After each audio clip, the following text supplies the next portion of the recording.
The way I just guffawed at Nana's comeback there.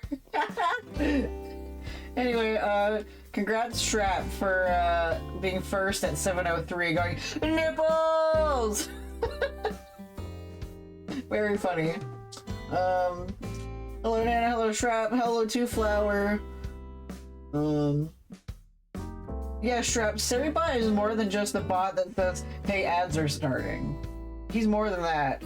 SiriBot technically runs off of a shared ban list of like bots and stuff, and prevents any sort of follow botting or hate raids, and among other things. Let me see what else SiriBot does. There's lots of cool stuff. Yeah, SiriBot is a Twitch moderation bot providing anti-hate raids and anti-follow bot protections and other safety features. So SiriBot is really cool. He does more than just say, hey, ads are starting. I just opted in for the, hey, the ads are starting feature because Twitch is supposed to warn you when your ads are happening, but it wasn't. It would pop up a little thingy saying ads will start in 60 seconds, but only like once per stream. What a good bot. Also, hi. Hello, Thriftless Voyage. That's a pretty name. How are you today? I hope that you're having a great day. The kind of things you'd expect Twitch to worry about. Yes, exactly. I think Sari used to work for Twitch. Unless I'm wrong. Also, my music is loud, don't mind me. I'm not sure if it, I think it was, no, it wasn't Sari, it was, Commander Root used to work for Twitch, that's what it was. I doubt it too competent. Yeah, you're right. You're so right. That's funny. Like, the amount of times Twitch just absolutely fucks up is embarrassing. Absolutely embarrassing. Anyway, Thriftless Voyage, what brings you in today? I hope you're having a great day. I appreciate seeing people that I've seen before coming back, and it makes me so happy and my heart so full. I hope that you're having an amazing day and the world is treating you with respect and kindness.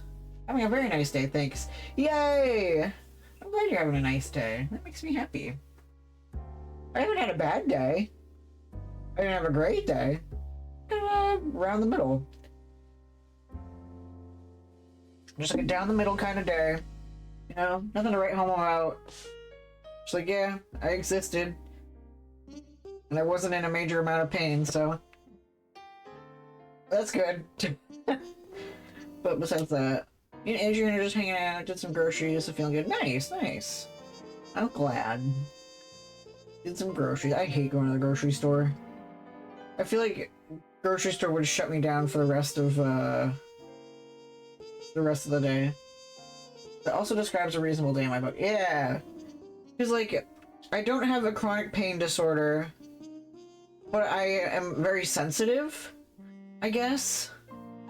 To sort of sit up and play games for the rest of the night, but thankfully you're playing games for me. Yeah! I play games for anybody for 3 days a week.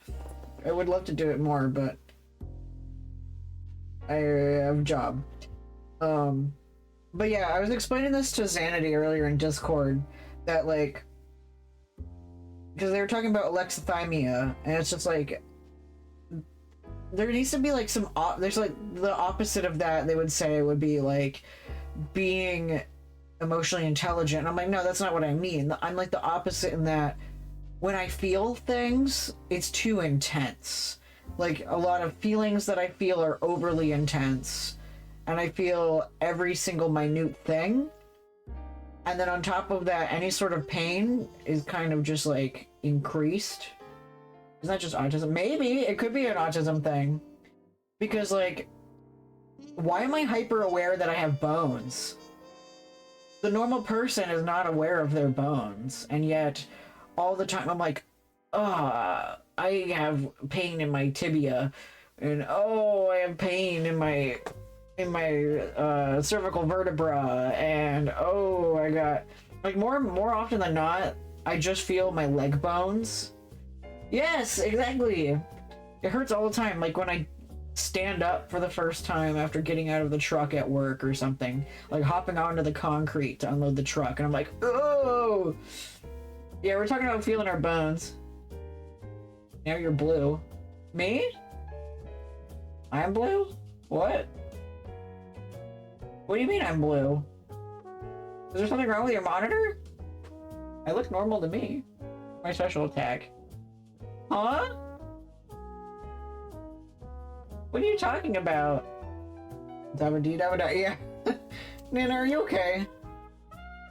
We're just talking about how I feel things, okay? But yeah, I'm tired of feeling my bones and my muscles. Undertale. Oh, thank you. Okay, I haven't played Undertale in a hot minute. I should play Undertale again. At least before Deltarune Chapter 3 comes out. I should just, like, spend an entire weekend locked in the room playing them all until I die. Like, no sustenance, no water, no, other form of stimulation. I just have to sit here and play them. I could probably do it, but you would hear me creaking down the hallway. I'm currently fighting what I think is the final boss of Undertale Yellow. I'm excited to play it. I have it downloaded. Maybe I'll do like a event for Undertale. I don't know. Like I said, I initially wanted my genocide run to be played with a saxophone, but now I'm just like, I don't think that'll ever happen. It would be cool, but I don't think that'll happen, so maybe I'll do like a special event, like fundraising event where I play the Undertale. And Undertale Yellow and Deltarune. It's been a while, but definitely an amazing series. I probably haven't played Undertale in like 3 years.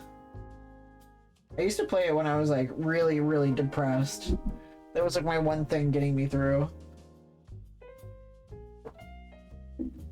I don't know if Toby ever released a statement on how he feels about. Maybe he thinks it's cool. Maybe he doesn't. Who knows? He used to get really pissy at people not crediting his music. I don't blame him. If I started small, it has its blessing. Okay, good. Good. Do what thou will. Good. At least he appreciates it. Let's see what I want to pull up his Twitter because that's how I function. Toby Fox. I love his what is it called? Newsletter. Because when you sign up for his newsletter, you put in your favorite food, and then it'll remind you. It'll be like, I smell bagel. And I'll be like, oh, bagel! And I remember how much I loved when I played Earthbound Beginnings, and its favorite food bagel. Was bagel. Yeah, I put bagel as my favorite food in Earthbound because the food input is 5 letters long, which is perfect if you like bagels. So I got really excited. That's another game I want to play again because I never finished it. I like hyperfixated on the game so hard that I like crashed too quickly. I have a really hard time hyperfixating on things for the sake of longevity. I either get over it in like a month, or because I went too hard, or I pull it out so long that it's just like nothing. Yeah, pizza bagel time. Remember, he was the guy whose response to knowing there would be R34 in his game just proposed the invention of Undertale R34 tag Undertale. That's great. We still haven't collectively commissioned Baffy to make Arcade Spirits and Penny Larceny fan art. We need to do it. We're gonna do it. We're all collectively gonna draw porn in 2024. Yeah, exactly. Maybe I'm like 2 weeks off. Man, you never draw porn. This is rare for you. You don't like it. That's not wrong. That's not wrong, but not right either. You're not a porn artist. There are things you don't know about me. Things I like to keep. Okay. It's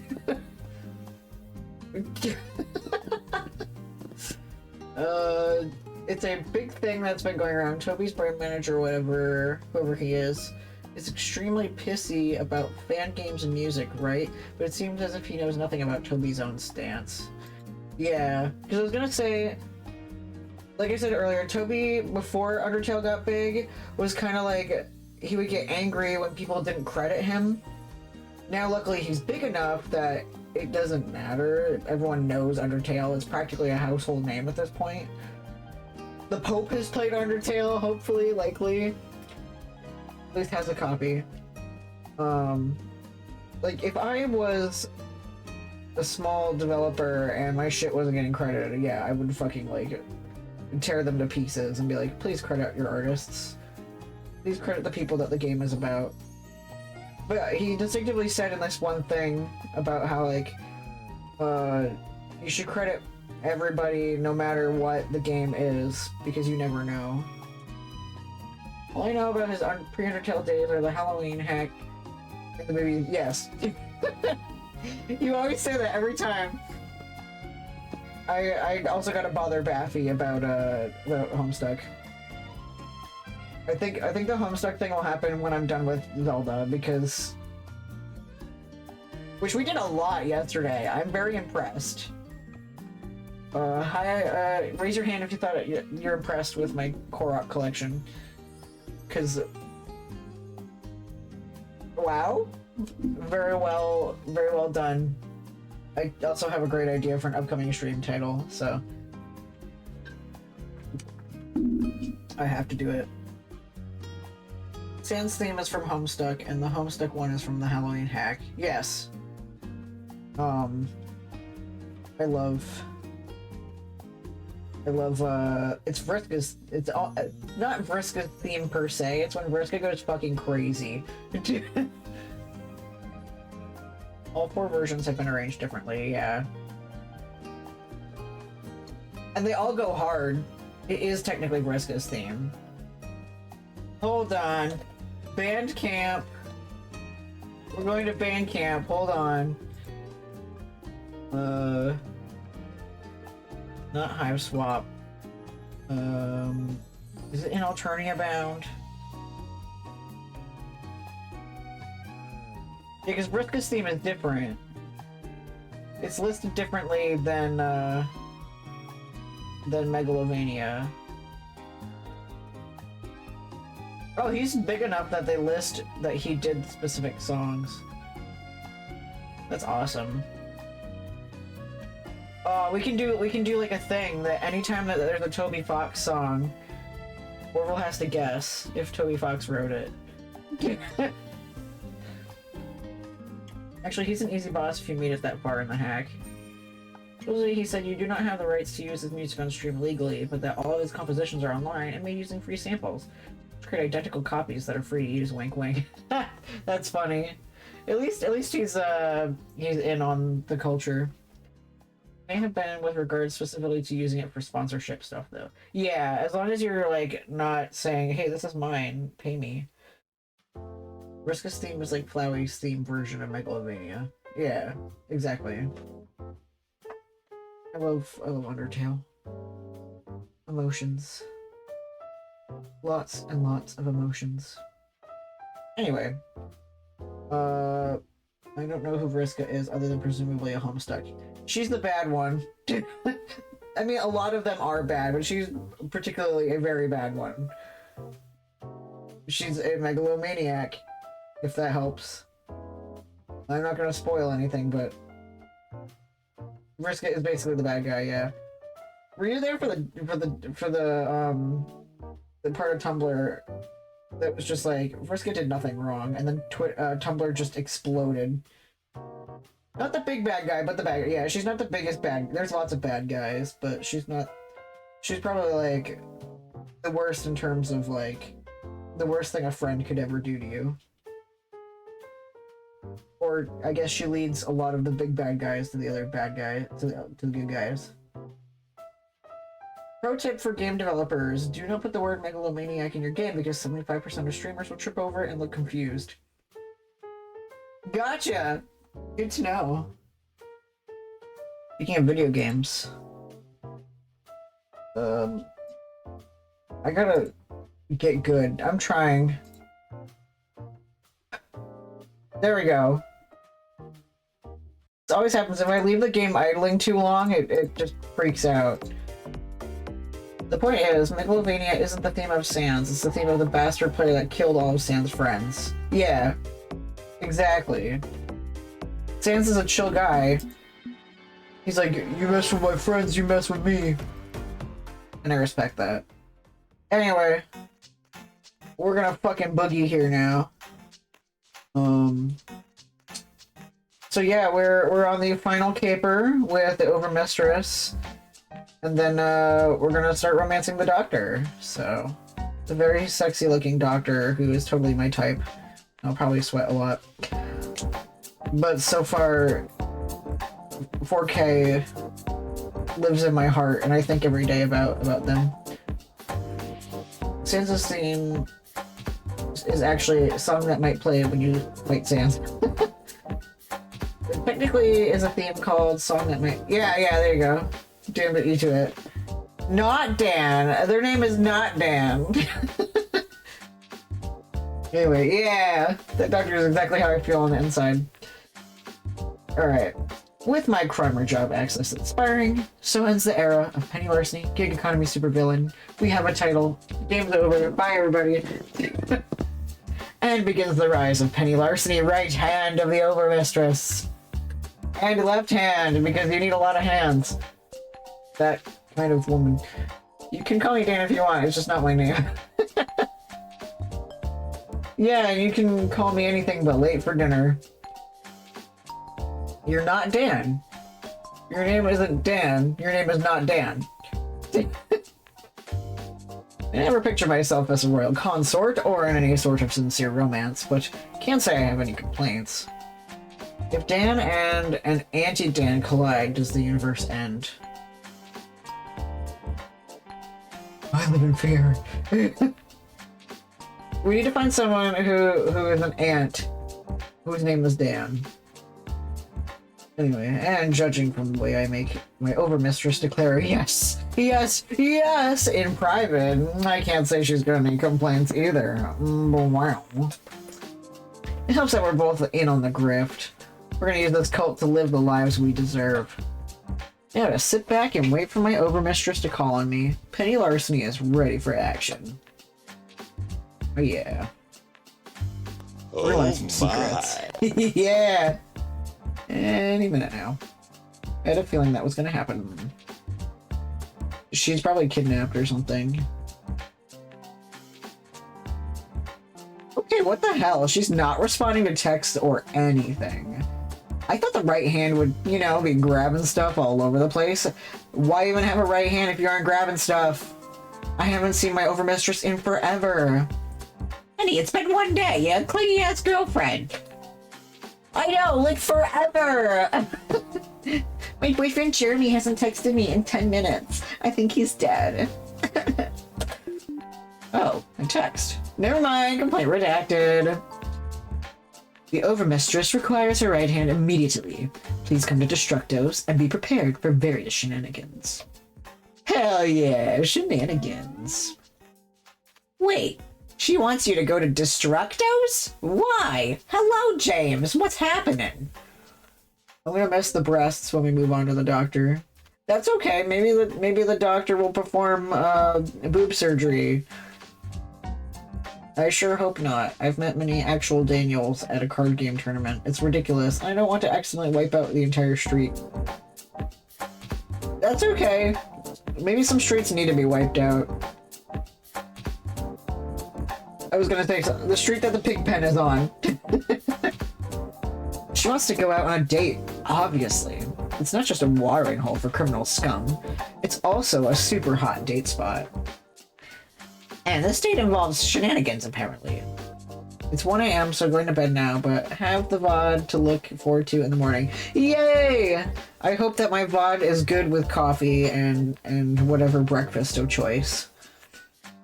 Some, just not the ones I play card games at. Oh, okay. I have lots of opinions on the streets that pig pens are on. And this date involves shenanigans, apparently? It does when you're dating me. Okay, have fun. I'll be busy raiding tonight with my guild. I keep forgetting he plays WoW. As I ascend the elevator to Destructos, I recheck my gear. Grapple gun, smoke bombs, flashbangs. You want it? It's yours, my friend. Magnesium flares, lockpicks in my hair, up my sleeves, in places that are none of your business. Some quick disguise items like wigs and fake noses and glasses, handcuffs, and rope for disabling guards. You think you're overdoing it a little. It's a date, not cracking into Fort Knox. Don't you think you're underdoing it a little? What about your caltrops and glue bombs? Don't you think you should just go out for tacos instead? I think she's underdoing it. Caltrops are difficult to wrangle without poking yourself. As for the glue bomb, we don't want to repeat of the sticky incident, do we? Alright, we're writing a fanfiction about the sticky incident. I think I've got more than enough to handle whatever the night throws at me. It's honestly a lot more gear than I usually carry. I prefer to pack light and move fast. This much crap weighs me down. But only the best for my overmistress. This way we can do any fun crime we want. And I can leave the extra bits with Destructo for safekeeping. Yawning already, damn. My body said, we need oxygen. Hey, I'm over here. I'm here to save the day, my overmistress. Please, just call me Kiara tonight. No titles or formalities. I've had more than enough formality for one evening. Or 1 week. Or possibly a lifetime. Breasts. I used to call this my titty, but then after Nana said it looks like the Breath of the Wild, choo-choos. It looks just like the Breath of the Wild choo-choos, so... Except it's glittery inside. Preparing for this exhausting gala has positively tapped my ability to adhere to social niceties. Curious, I glance around Destructo's, which is definitely swankier than usual. Old man Destructo tidied up, straightened all the furniture, polished every surface. And all around me are men in black ties and women in formal dresses, each wearing masks, but otherwise feeling like the cream of the crop. Oh, shit, I didn't realize you were throwing a serious social shindig. So what you're saying is that choo-choo jelly would make an excellent breastplate. Sure? If you can cast it into like a resin-like texture. Indeed, a most serious soiree. The elite have gathered at the behest of the cult of the many-faceted one to revel in our power. Politicians, heads of state, corporate tycoons, celebrities, and influencers beyond compare. All are present. A veritable who's who of the absolute elite. And here I am, geared up like I'm gonna steal the Mona Lisa. Gummy bears are bulletproof. I did not know that. I'm gonna have to look that up. I'm gonna buy a gun and some gummy bears. Let's go. Alright, I'm geared up like I'm gonna steal the Mona Lisa. Do you want me to head home and switch to my formal wear? Absolutely not. You are properly prepared for your assigned task this evening. I can send you a video if you want. Sure. Are you in the Discord? You can post it in Discord. I require you to ruin my party. What? Okay, so I'm gonna have diarrhea on the bar. That's how you ruin a party. I have spent a positively exhausting effort providing fine entertainment for these greedy, vain, power-hungry monsters. They're, let's say, cult-adjacent players, relying on my talents to organize events which further their own goals. And do they show gratitude? Oh, they bow and scrape and soak me in honeyed words, but in their hearts they are disgusted by me. Alas, I must smile and pretend we all get along, be the overmistress, proper and poised. I mustn't risk the station provided to me. Mustn't make a fuss, mustn't be uppity. Yuck. Yuck. So you're saying that if a party crasher were to kick down the door and start raising hell, I could possibly condone such a thing, naturally. No, not at all. And the lady's right hand engaging in such uncouth antics, well, he's to be punished afterwards, indubitably. Don't threaten me with a good time. I assure you, it's no idle threat. I'm greatly looking forward to it as well. Okay, let's go.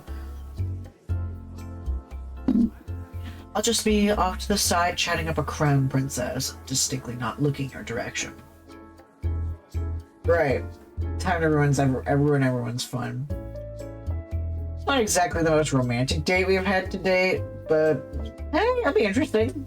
I don't think my excessively stuffed backpack of thieves' tools would be useful. This is all about social engineering. Where do we start? Spike the punch and instigate a fight, start a rumor. I want to have diarrhea on the bar!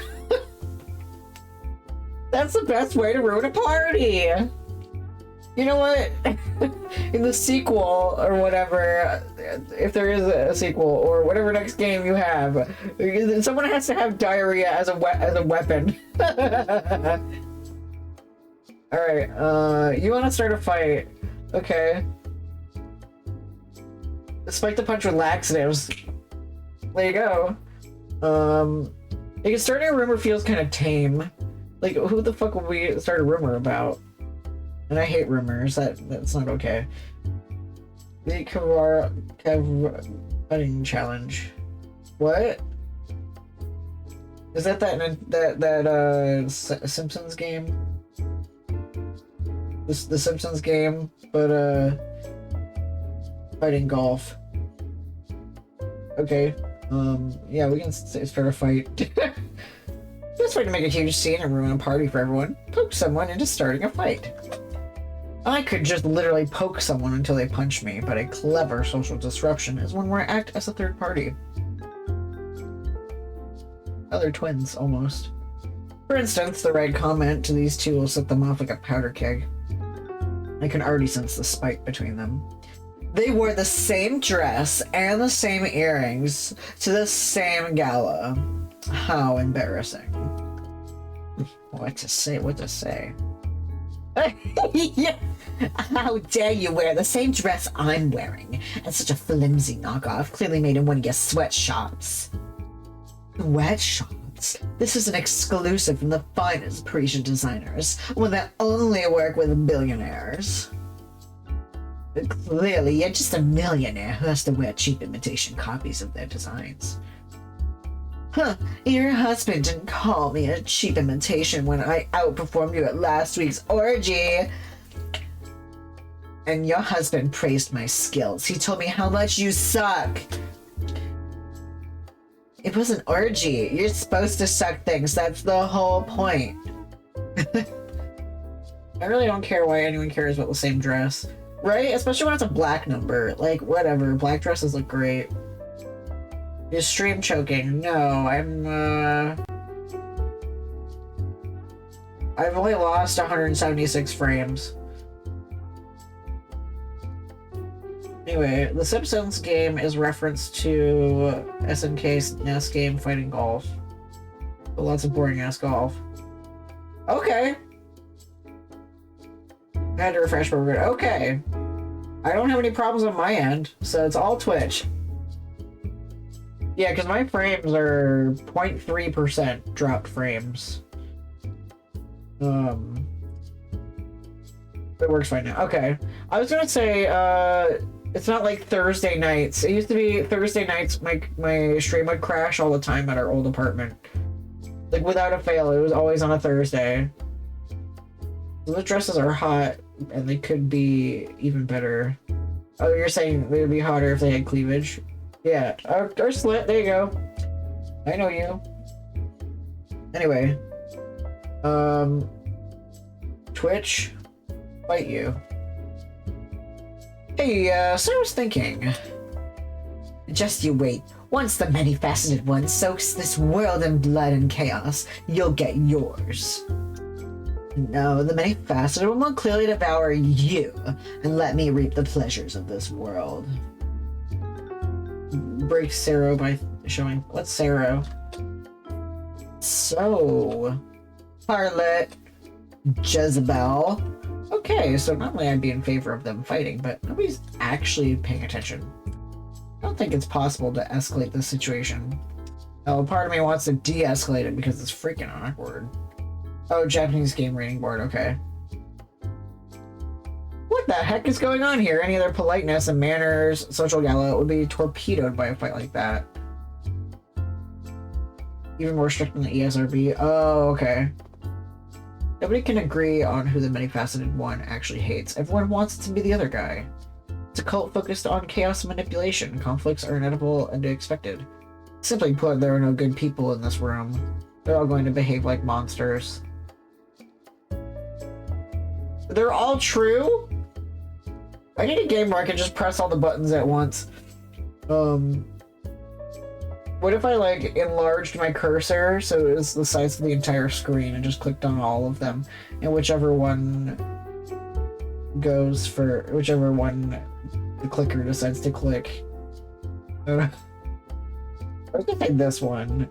There are no good people in this room. They're all horrible. I mean, I'm a good person. An okay person at least, right? Despite being a career criminal. Can you turn all the women upside down for us, ratings board? But if everyone here is obnoxious and nobody cares, I don't think I can leverage that obnoxiousness into anything special. Man, this cult stinks. I wouldn't want to admit to being a card-carrying member. Okay, what next? Alright, spike the punch. I know one weird trick parties hate. Party hosts hate them. That's one weird trick. Spiking the punch. It's a classic gag. Fortunately, Old Man Destructo has more than enough highly questionable liquids on offer. I can pluck right off the wall and put to good use. Vodka, Everclear, rubbing alcohol? A lot of these people are already drunk, so maybe not that. Ooh, hot sauce! Just like Clifford. That's an option. He's got Inferno, Ivan's Flaming Dragon, March of the Anal Fire Ants, Temporal Patricide. No. Yes, use the anal one! Yes, do not consume rubbing alcohol. As a medical professional, I want you to know that there is a difference between rubbing alcohol and the alcohol that goes in your body. Yes, they may both be called alcohol, but they have a different chemical structure. One will absolutely fucking kill you. One's like ethyl alcohol versus isopropyl, yeah. Yeah, you want ethyl alcohol in your body, not isopropyl. Isopropyl alcohol. Care to join me? Instructions unclear. Consumed rubbing alcohol. Oh man. I don't have any alcohol on my desk. That's okay, it'll probably work its way out in a bit. Oh, your stomach is gonna eat itself.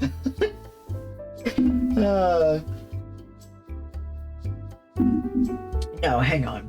I know exactly what to use. I pluck an unassuming white bottle from underneath the bar. Don't worry, Destructor won't mind, and carefully pour it into the punch bowl. And sure enough, some hapless fool walks right up and gets himself a big ol' cup of punch dosed with truth serum. Okay, that's not where my brain went, but okay. Nothing ruins a party quite like the hard reality of absolute truth. Let's get the ball rolling. Hey there, how's that taste? I haven't tried it yet. It's absolutely vile, but still better than the blood punch surprise at the last cult gathering. So hey, I was wondering, would you be interested in telling me all sorts of juicy details about... Did you know that the globalist elites are actually secret lizard people living in the hollow earth? What? They sustain their reptoid forms by consuming adrenochrome from the glands of human babies, which they harvest at pizzerias. I read all about it online at the only fair and unbiased news site that exists, freedom.eu.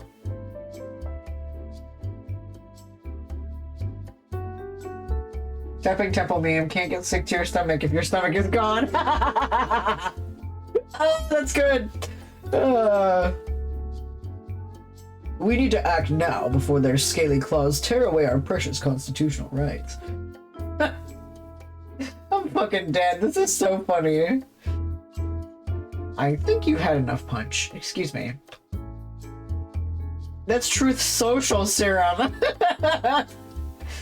Okay, so Truth Serum doesn't bring out facts. It brings out what someone thinks are facts. Duly noted for future reference. Gotta love living in a post-truth world where everybody doubles down on misinformation rather than admit they're wrong. And I get the feeling that guy would have happily yammered on about that nonsense even without me spiking the punch, so task failed. Question is, did the cult teach him that, or is he just encouraging that thinking? How absolutely and completely vile. Maybe it's for the best that you rarely come to cult events. Hear me out, what if he's right?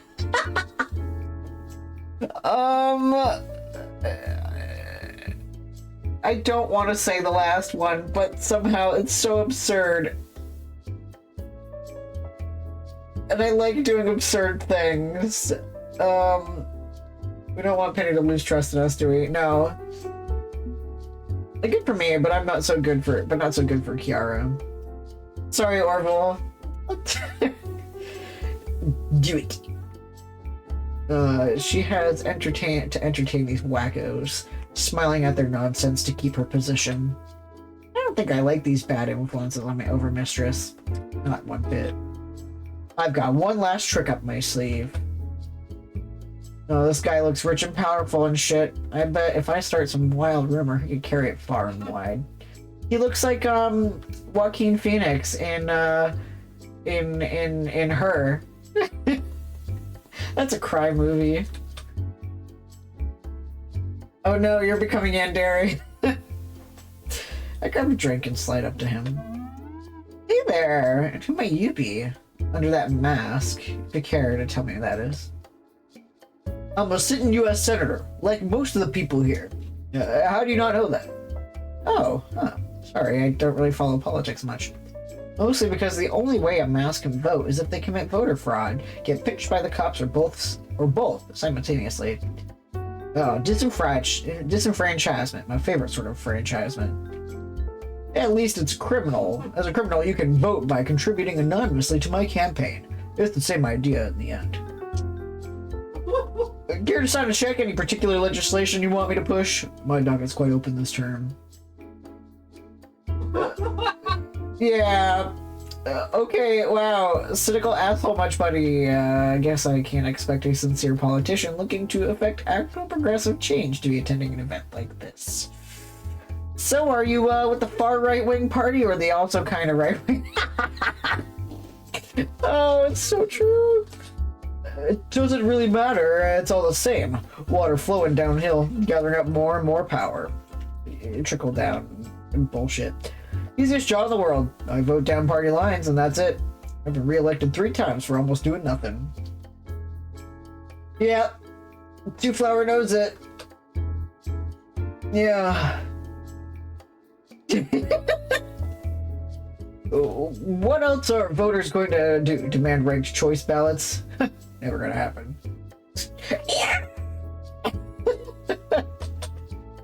Hey, where are the escorts? I thought the cult events had high-end escorts on offer. All I'm seeing are the same dusty old hags I see in the rotunda. Oh, okay, I get what he means. He wants some good whores. Oh yeah, fuck this guy. Let's use him to spread some filthy rumors. What lies should we distribute through the Capital Network? England is moving to replace the pound with cryptocurrency. His mistress is planning to testify before the House Ethics Committee. Canada is planning to invade North Dakota.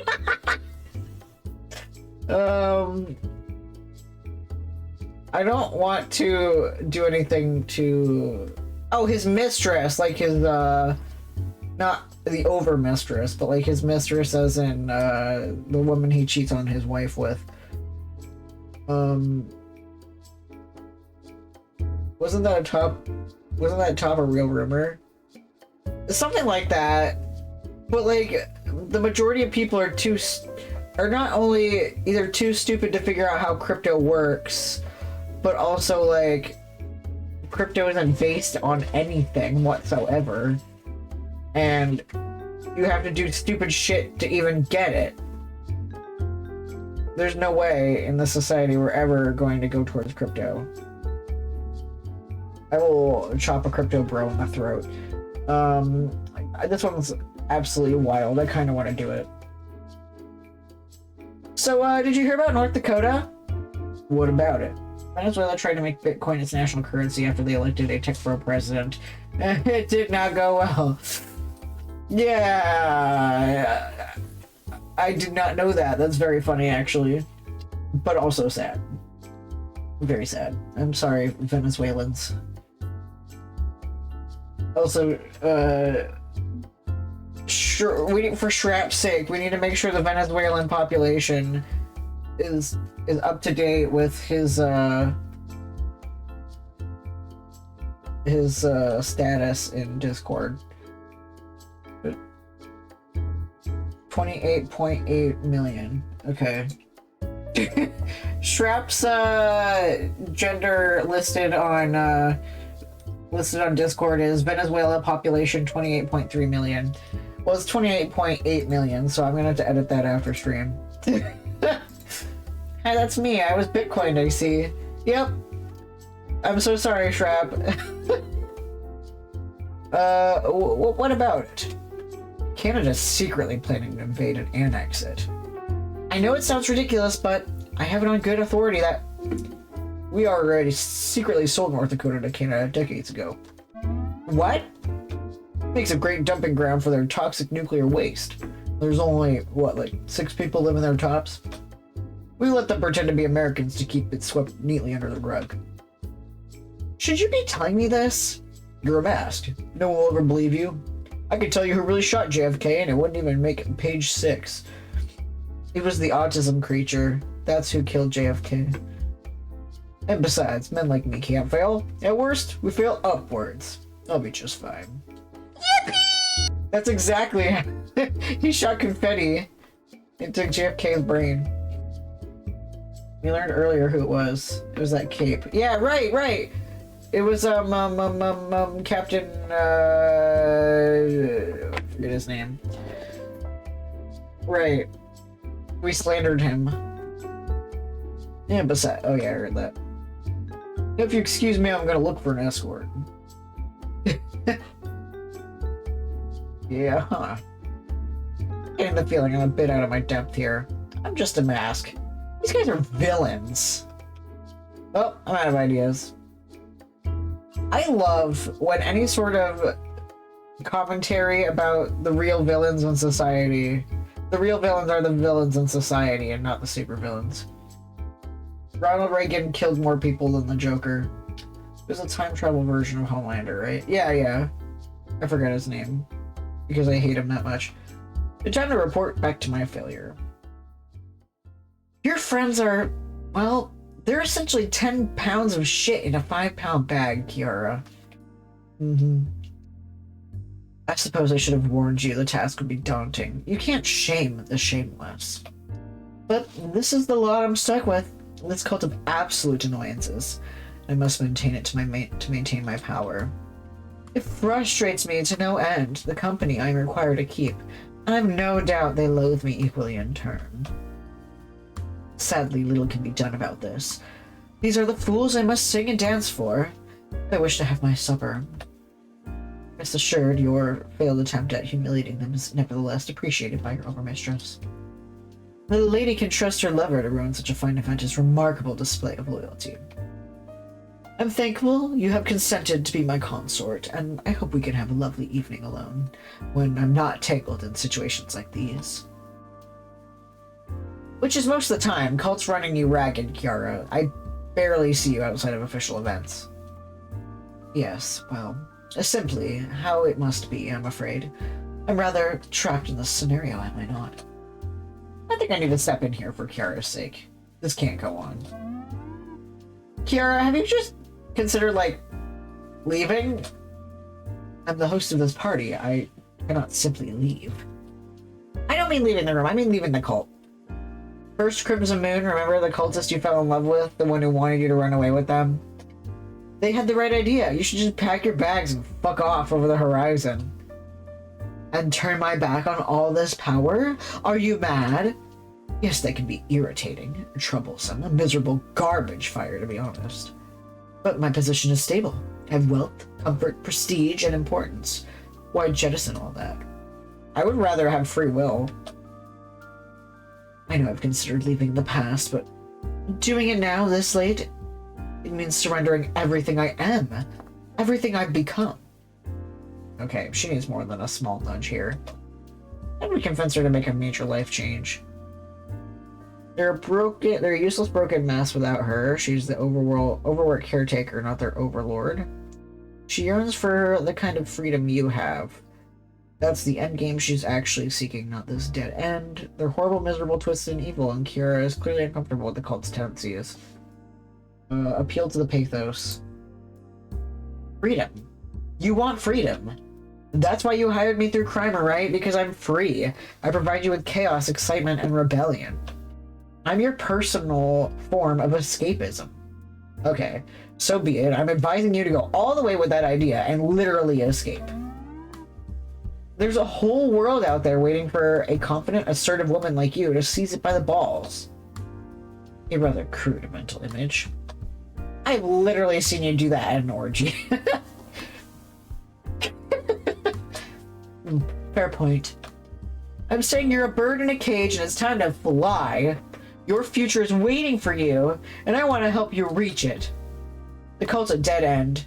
You've done all you can here.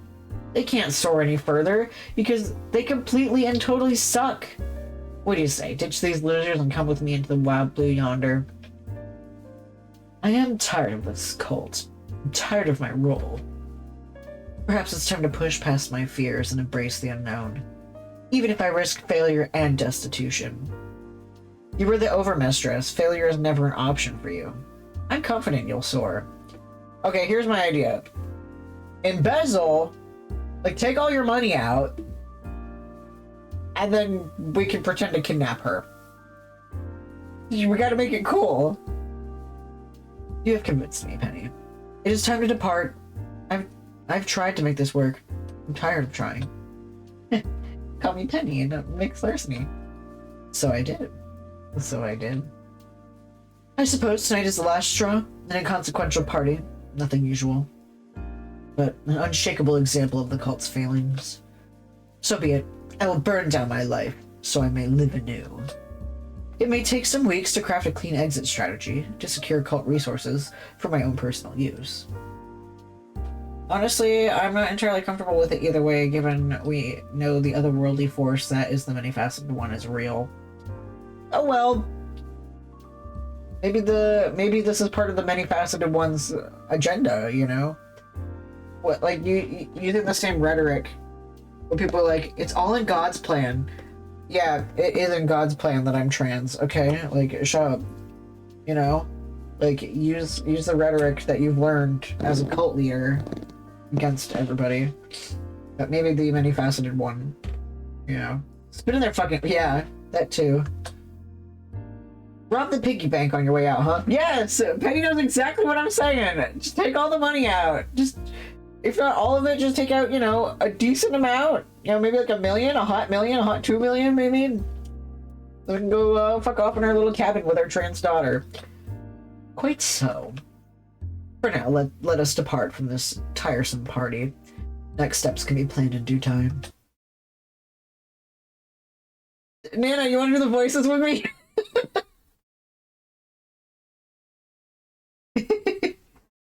Yay! Nana loves doing the voices. They're coming. Hi. Okay. You were warned. We told you no to leave the overmistress to us. You did not. You simply had to return again and again, despite the threat. Very well. We can move up our schedule. We need not wait for the stars to be right. I hope you enjoyed your little adventure. For now, it is over. Yay. Yeah, we picked up the trans daughter and the Florida caper, correct? Yeah. Yeah, I just say told you so. Yeah, you're right. Which is when a robed cultist slides up next to us, bearing a drink tray with 2 elegant flutes of champagne.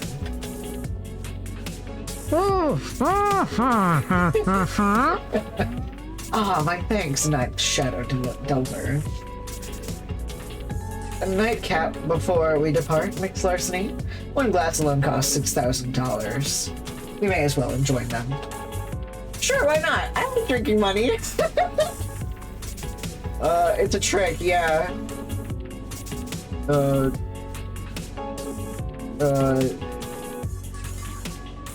Huh. Why does this taste like crap? Do all ultra expensive fancy pants drinks taste like... Oh, hang on, this is drugged. I can tell from the mouthfeel. Well, shit.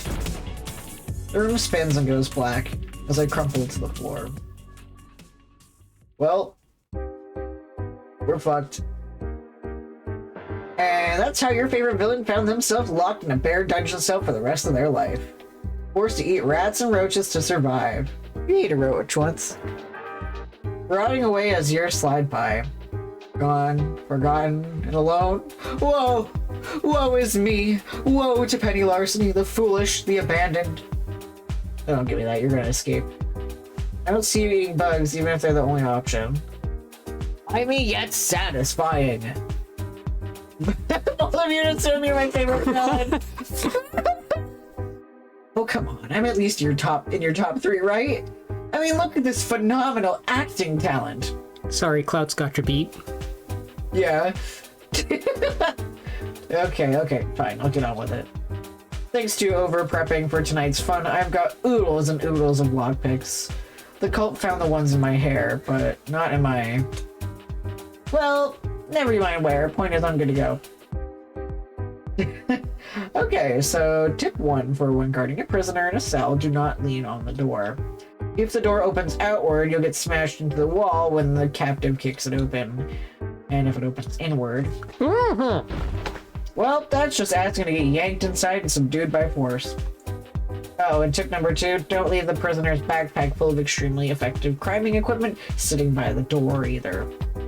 Especially not when she's packing handcuffs and gags, and even a green wig she can use to make you look like her in case anyone does the cell check. Finally, tip number 3, don't make your uniforms completely cover all identifying details.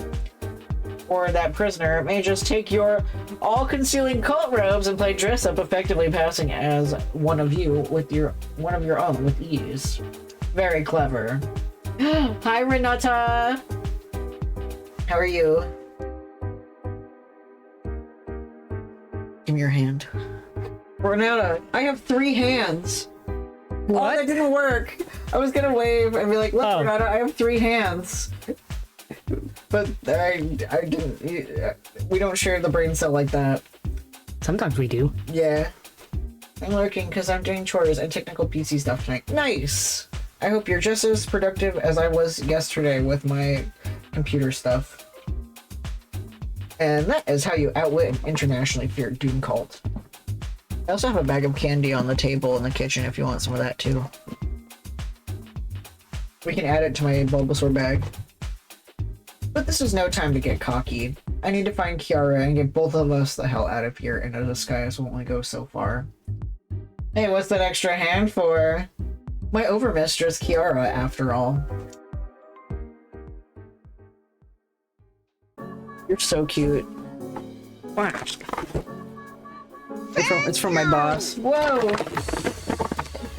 13 months? What the hell? You're so kind.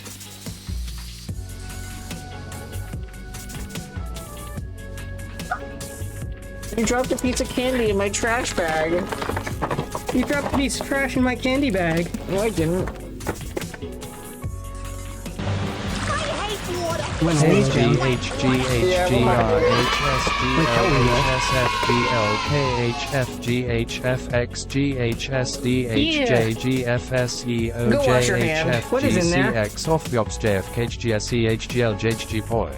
a trash bag.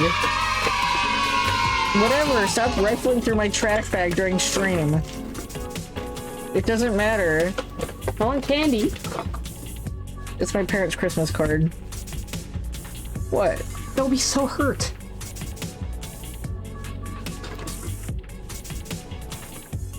It doesn't matter anymore. Nana, it doesn't matter. Stop. Stop it. Stop playing in my trash. Nana, stop it. I wanted candy. Just take the candy that's there. Jesus Christ. Okay. Go have some water. You got watered by Kimmy. Oh, okay. Anyway, Jesus. Anyway, thank you, Renata, for the resub. I will drink water for Kimmy. I will drink water too. Nana playing in my trash bag during stream. Should I be concerned? No, Nana dropped a piece of candy into my trash bag and started digging through it. And I'm like, calm down, it doesn't matter.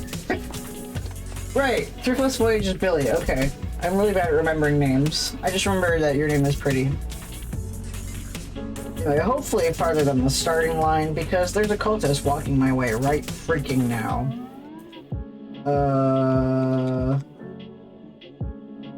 How's the prisoner doing? Hang on, I can understand what they're saying.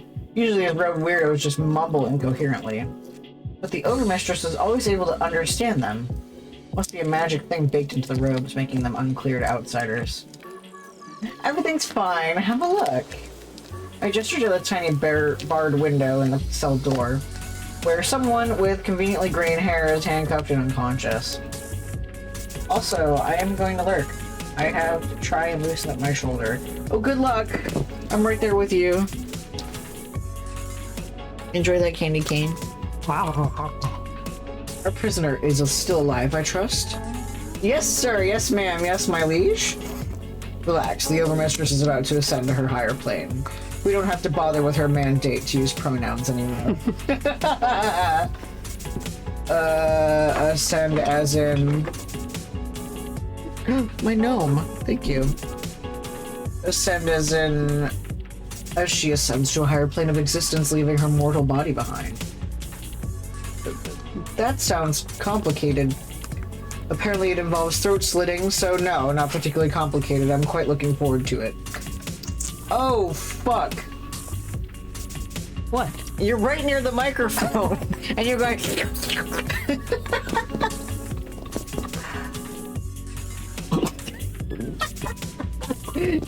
This is just like this morning with the coffee. You let me have a candy cane. Yeah, just don't get blue slime all over the floor. Oh, fuck. Before I go, I have a bit of news to share. Please! I'm excited. What is your news? I'm so excited.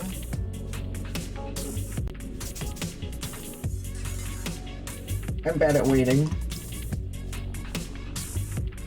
No, I don't want candy cane. Yeah, that's gonna be just great when we do that. I'm really slitting throats and not respecting pronouns. So, when does the party happen? And I'm assuming we're killing Penny Larceny at the big event, too? Unfortunately, no. The matchmaker was very insistent. Penny is a personal project for the King in Yellow. Oh, shit! We will deliver them to him afterwards. I forget if I had already told Nana, but I got the results both of my civil service tests. I'm assuming you passed with flying colors? If so, congrats. So, interesting. What does the boss of Crimer have to do with them? Who knows? Who cares? Satisfying the many-faceted one's new edict is all that matters. And even the so-called Yellow King will be made to kneel and weep when the Lord of Chaos emerges into our reality. Give it time. You did pass both. Nice! I'm proud of you, Kimmy. You got high five. Ow! That's the sound of my hand hitting your hand too hard. Unfortunately, we haven't used an Altar of Ascension in years, and assembling a new one from the flat pack kit is proving challenging. I swear, those damn Altars of Ascension are a pain in the ass to put together. Do you have to assemble those at work? I don't have to. I do it out of because I've considered using it on myself. You always run out of screws, and what even is an Allen wrench? Now that one I get. Yeah, I'd love to celebrate. My calendar is full, but I'll let you know. We'll figure it out. Meanwhile, stay here and guard the prisoner. Of course, you can count on me. Good luck with that altar thingy. Shit. They're gonna kill Kiara? Put any weirdness about me and Yellow aside, I gotta get her to safety and fast. That was the matchmaker. Maybe. This is the only time we wouldn't recognize her. Oh shit. And they did info dump, and they did not call us on our absolutely awful bluff. Yeah. What made these assholes turn on their overmistress like this? And killing her in the name of that fake cosmic horror? I think the actual factual many-faceted one told them to do this. That's the only thing that swayed them. You need to be very careful. The many-faceted one broke the fourth wall to talk to me. I didn't think that was possible. I don't think you're ready for the truth of what's going on. Just believe me when I say the monster's real. Mom, Phineas and Ferb broke the fourth wall. I have no idea what you're talking about. Fourth wall? This is some weird fucking gigaversal space-time entity shit, isn't it? Is the good old MFO the same kind of entity you are? If so, I mean, fuck. How the hell do we fight something like that? No, we don't fight it, we evade. I'm a sneaky mask, not a ghost hunter. I need to focus on that. I need to case the joint, find a way out, find Kiara and figure out a path that will let me safely connect the two. Twitch settings, frustrating, can't find things. What setting are you looking for? It'll be under options, and then the subsection things. Nana's got a candy cane in their mouth. Yes, I do. They're doing candy cane ASMR. Yeah, we gotta move fast before they assemble the altar of ascension and make with the stabby. But yeah, I can help you if you have a question on something. Alright, let's get to work. Where to first? I was setting up alerts earlier, now I can't find where I did that, but I don't want to turn this into a help me hour. Did you do it through Mix It Up? Or did you do it through Twitch? Because doing it through Mix It Up, you have more freedom. I think I showed you sort of how to do that. Well, 4 visits left. 4 options. Did you try pressing A, B, start, and select all at the same time? We should secure us escape route. Creator dashboards on the tab side. Gun's own tab on the side. Okay. This mansion is on a rocky cliff overlooking the sea out in the middle of frickin' nowhere. It's designed to be inaccessible. Fortunately, transportation is a solved problem for the mass community. I just need a getaway rideshare, and for that, I need to dig through my reclaimed belongings and find my comms earpiece. Panda Bear to Fancy Feast, do you copy over? No, don't stand in the fire! It's really simple. Just split teams, alpha and beta, and avoid the electric grid pattern. Put the game aside for a sec. Okay, code red. Penny, I'm leading 50-player raid right now. What's so red about this code? The cult drugged me and threw me in a cell and are planning to kill the Overmistress in less than an hour. And I'm apparently being sold to the King in Yellow or something. But by all means, earn your... Oh, thank you. By all means, earn your DKP or whatever you call online gamer clout. Okay, passing leadership, stick to Jenkins, guys. Leroy Jenkins! They're totally gonna end up in a lava pit, but whatever. My family comes first. What do you need exactly? Let's work this out. I already got out of my cell and found a disguise, but I need an exit strategy for myself and the Overmistress. Can you arrange a getaway ride share to come pick us up in an armored car? Pricey, but the Overmistress can pay the bill afterwards. No. I've actually researched this, since I've never trusted the cult. There's a block on sending getaway drivers to your location. Well, fuck. No doubt that's the cult leveraging some power to ensure they stay isolated. I'm up for any other option you can think of for bugging the hell out of here, Gib. Got anything? There's 2 ways in and out of that place. By road or by sea. I can hack the wireless locks on the fancy limousine you usually ride in, if you can gain access to it. The garage is across the courtyard and on the other side of the lot of robed jerks. Dang, okay. By sea then? I've seen boats coming in and out of the hidden dock on the satellite view. Well, it's probably underground.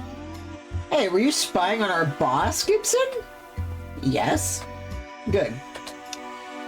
Getting underground and hijacking a boat sounds just as risky as hijacking a limo. I'm not sure.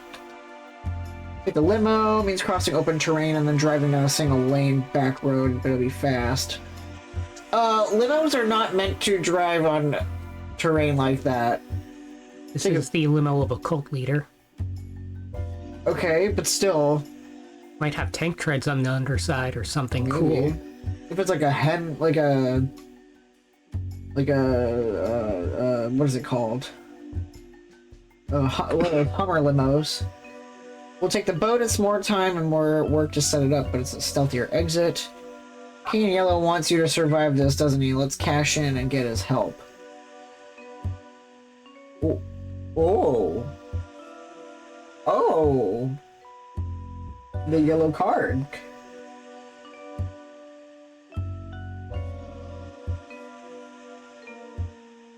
Interesting. I was gonna say boat, but now I'm like, oh. Assuming the King in Yellow has something to do with the money-faceted one. Yeah. Getting his help might be a bad idea. I would rather do the boat. Supposed to be really romantic. What, don't you want to get saved from being murdered and then driven away by boat while Kenny Loggins is playing? Cowardice. You know, I can always choose this option in a personal playthrough. Okay, we're going with a boat escape. I'll go find the docks and make sure we've got something light and fast to ride out here. You bring fame to your family and forgot the face of your father. How can I forget the face of my... Oh, Penny's father! I thought you were saying me! And I'm like, I look like my father. I suppose that boat is the best place to kill Cthulhu. There you go! We're gonna ride Steamboat Willie into Cthulhu's face. I'm excited. I'll go find the docks and make sure we've got something light and fast, and we ride out of here.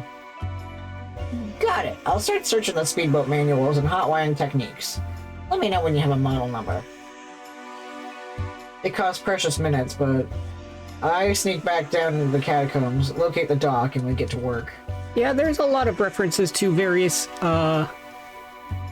otherworldly, stories. And a lot of them I don't get. So I think it's more interesting to see the King in Yellow sudden but inevitable betrayal than go with the wisest option. Too late. Oh. Whoa! How can you do that? Okay, fine! This is a risky play, but... Gibson, can you get me in touch with the matchmaker? Why? For some reason, the cult is afraid of the King in Yellow, and he wants me alive. Don't ask me why, but I'm thinking we can exploit that. No way we can reach him directly, but you can contact the matchmaker through Crimer, right? Maybe. It's not like she has a hotline. But I'm a clever kitty, so I'll figure something out. Give me a minute. It takes way longer than a minute, but after some radio silence, I hear a new voice in the comms. With the father's face thing and activated my monkey neuron. Every time you say monkey neuron, I think of there's a picture of a monkey in like yes, that's what he's referencing. I know, but like the monkey has headphones on and it says drum and bass, and then the monkey's eating hot chips and scrolling Twitter and has like 3 other very overstimulating things all at once, and it makes me laugh. It takes way longer than a minute. I hear a voice in new comms. Good. Are you proud of me now? I rewound the tape. Oops. I also accidentally hit the spacebar with my choo-choo jelly. I'm sorry, but who is this? No one should have the ability to ping me on Crimer. I'm afraid the penalty will be severe. This is Penny Larceny, and I need a getaway driver at the lair of the many-faceted one ASAP. Mix Larceny, you are resourceful, it seems. However, I'm uncertain as to why you're... The King in Yellow wants me to survive tonight's mayhem, right? He will not be pleased to know that you know this fact. It taints the outcome of his efforts. I'm about to poke the cult with a stick, and they're likely going to poke me right back. I'm going to die tonight unless you interfere. Don't bother trying to talk me out of it. Just say you'll get me an escape route once I'm done with my poking. This is very irregular. I want a yes or no answer. Will you evac me or not? Will the king save my life? Decide now. Yes. And the line cuts out. This may have been a mistake. I'm pressuring the most powerful mask in the world into helping me.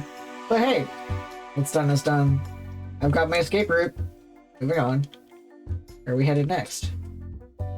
The altar? Judging from the flow of cultists running small errands, the ritual is going to take place in the open. Specifically in front of the mansion itself. Good for a public event, bad for a sneak thief looking to avoid sightlines. I work my way through the flow of robes to where they're busy assembling some sort of tasteful, flat-packed furniture. Oh, a flat-packed sacrificial altar complete with book rack, a slot for Kiara's neck, and a choppy blade. That's not what I thought of when they said they were gonna, when they said that they were going to slit her throat. That's her whole fucking neck. Well, yeah, this is a blood cult. Are these the Norwegian instructions? Surely we have the English version. How do you do, fellow cultists? Badly, if we don't get this damn thing assembled in time, our heads will roll. Well, our heads and the Overmistress's head. Her head's coming off one way or another. Gruff and raspy voice, slight arch to the back as if hunched over, an older cultist from the look and sound of it. Appealed to the long-term believer, learn more, probe for deep knowledge. I didn't think furniture discounters made fiberboard guillotine for the cult. Doesn't feel traditional. This shoddy excuse for an altar. Bah. In my day, we used the obsidian doomstone and we liked it. But this overmistress, not knowing what it was, and it sold off to pay cult expenses. What a waste. This cheap substitute is too modern. Too clean for the last overmistress. We took our time, got her properly bled and nice and slow. So that's what happened to Kiara's mentor. Died peacefully in her sleep, always sounded suspiciously normal. You're a newcomer to the cult, aren't you? You weren't around for the last ritual of ascension. I didn't have the honor of witnessing the blessed event, no. That one put up a fight. Not like the old days when overmasters, overmistresses, and overlords fed the holy chaos with me. Ascension is supposed to be an honor, but these modern overs, it's all me, no sense of community or duty. For the best, we didn't tell this one about the glory that awaited her. She'd likely put up a fuss. She's that sort, isn't she? Just like her predecessor. And her hair. Who is to become overmistress now? Oh, and her heir. I thought I was making fun of her hair. No, what? Her hair is awesome. I don't know how to fucking read. And her heir, who is to become overmistress now? Likely another modern sort. We'll make up some story. Seventh whatever of a seventh whatever. What up? I'm Jared, I'm 19, and I never fucking learned how to read. You know, keep them happy until the next ascension. Smile and nod along when they try to change our age-old values. We always conserve our values in the end. But honestly, don't really care. Probably won't be alive to see it. Just want to get this one over with and move on. Which will be soon, judging by the quick work he's making of assembling the altar. Enough fact-finding. We need to switch to sabotage. Do whatever we can to slow things down. We can helpfully interpret the instructions. Misplace a few screws when he isn't looking, or send him off hunting for heretics within the ranks. I want to eat a screw! Good work so far, sir. I look forward to the finished assembly and... Oh shit, look, it's the tri-horn speaker of sorrows and desires. What again? And while his back is turned, I grab a heap and helping of random nuts and bolts. Ugh, must have run off. So we put out traps. I'll see to it at once, sir. Thank you for enlightening me. That brought me some time. Good. I'm also getting a better picture of what's been going on in this cult right under Kiara's nose. Yeah, so that whole 7th Air thing is complete bullshit. That's why they hid all of her records in that safety deposit box. How many overs have they fed to the many-faceted one? How long has this been going on? And how many more dinners does it need to eat before it's strong enough to eat the world? If the last two are overs, if the last two overs have been kept in the dark about all this, they must be getting desperate to finish the task. They must be close. Also, I was looking at my finished quests in Zelda. I didn't notice the one quest in Lurelin Village was what's for dinner. Yeah. I'm so obtuse. Yeah. I'm very upset I missed that. But hey, no pressure, right? Okay, where are we headed next? I want to find her last. It'd be weird to find her and then go run away. That magic book, the Sanguinomicon, that thing may be important to figuring out what the hell happened tonight. From what I know, it's the only legitimate source of magical power the cult has. Everything else is placebos and window dressing. Normally it's in her parlor, which she rarely leaves, which is why she hired me to go out and do random crimes on her behalf. I don't think it's a coincidence that the MFO's initiating regime changed tonight. Prime opportunity, Kiara was at that fancy party away from here. But I don't think they'd keep Kiara and the book in the same room after tonight. It's likely somewhere else in the mansion. So I watch the flow of people, where they're going, where they're not going. And they're decidedly not going to one room central to all this, a downstairs library. Yep, there we go, the Sanguinomicon open to a page, inked in blood, sitting on a pedestal and heavily guarded. The guards stare at me impassively as I approach, hands on the hilts of their daggers, but not drawn yet. Whoa, whoa, whoa, be cool! I'm new, just not sure where I'm supposed to be right now. No one approaches the holy word of the many-faceted one, the voice of a million throats, the binding oath of blood and chaos. That's the book thingy, right? Also known as the book thingy, yes. Were you not present when it spoke to our hearts this evening? Quick, need an excuse. They called you in help with the ritual, you arrived late and missed it. Make up some darkly poetic Lovecraftian nonsense to fit in with these jokers. Pretend your mind is still reeling from the shock of events to explain your confusion. Yeah, we'll go with the second one. Yes, it echoed deep within my soul, filling me with this anti-light. It glowed darkly in the depths of consciousness. I feel fractured by the touch of the many-faceted one. Therefore, I am both submissive and bewildered before its majesty. Do you not feel the same? Did it not resonate at such an intense level with you? Oh, of course it did.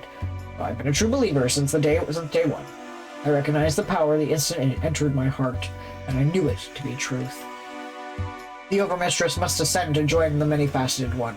Her blood will be added to the pages. The ritual involves pouring her life essence into the bindings, her soul instantly joining the choir of chaos and despair, which wails eternal. Yes, wailing in despair! It is all I desire. All any of us could possibly desire. I wish to experience it anew. I want the words to replace my thoughts, so I can only think of the words. So if I could just have a little peek at the book, perhaps? No. The Sanguinomicon must remain untouched until it is carried forth to the ceremonial altar. All who dare approach it will be met with death. Right, death! Don't want to die before the Overmistress does. I'll be going now. Thanks for filling me in. Walk with chaos, child. Fuck. Okay. So if I go anywhere near the book, I get shanked. Good to know. Whatever. I don't need the book. I just need Kiara. Need Kiara and an exit. But hey, information gathering is never the wrong thing to do. So, moving on for now. Okay, where are we headed next? Don't think Kiara was held in an underground cell. I hear her echoing down the tunnels, being righteously annoyed at all. If so. My bet is they've got her under house arrest in her parlor, guarded and locked in. Doesn't just solid excuse if I want to see her. Aha. From one of the other options there, show Wail Eternal in the Choir of Chaos. Wow, that's metal as F. Yeah, it's pretty rad. Looking forward to it. That's great. That must have been so much fun. I miss being impressed by my own writing. I'm feeling vicarious enjoyment through you. Thank you. And 5 minutes later, I'm at her door with cheese and a snack tray. That's the way to a girl's heart. Food for the overmistress, may I pass? A last meal? What's the point? She's only got an hour before we sacrifice her. Many-faceted one doesn't want her to ascend on an empty stomach. And you know this because? Look, it's not my job to explain this shit, just to do what I'm told. I was told to bring her some munchies, so I'm doing exactly that.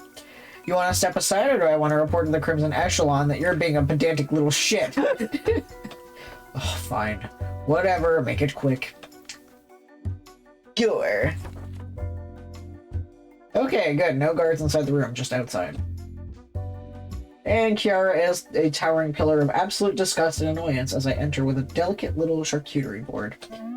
You dare raise a hand against your overmistress and think to appease her with tiny meats? When I regain control of this situation, I will have you flayed alive and dangled upside down over the lion pits. Kiara, you and I both know you rehomed the lions to avoid getting involved in animal abuse. Bob went to the San Diego Zoo, Richard went to the New York Zoo, and Mr. Scruff was released back into the savannah. Nick's Larceny? Well, bam! I pull off my heavy robes, revealing my true form.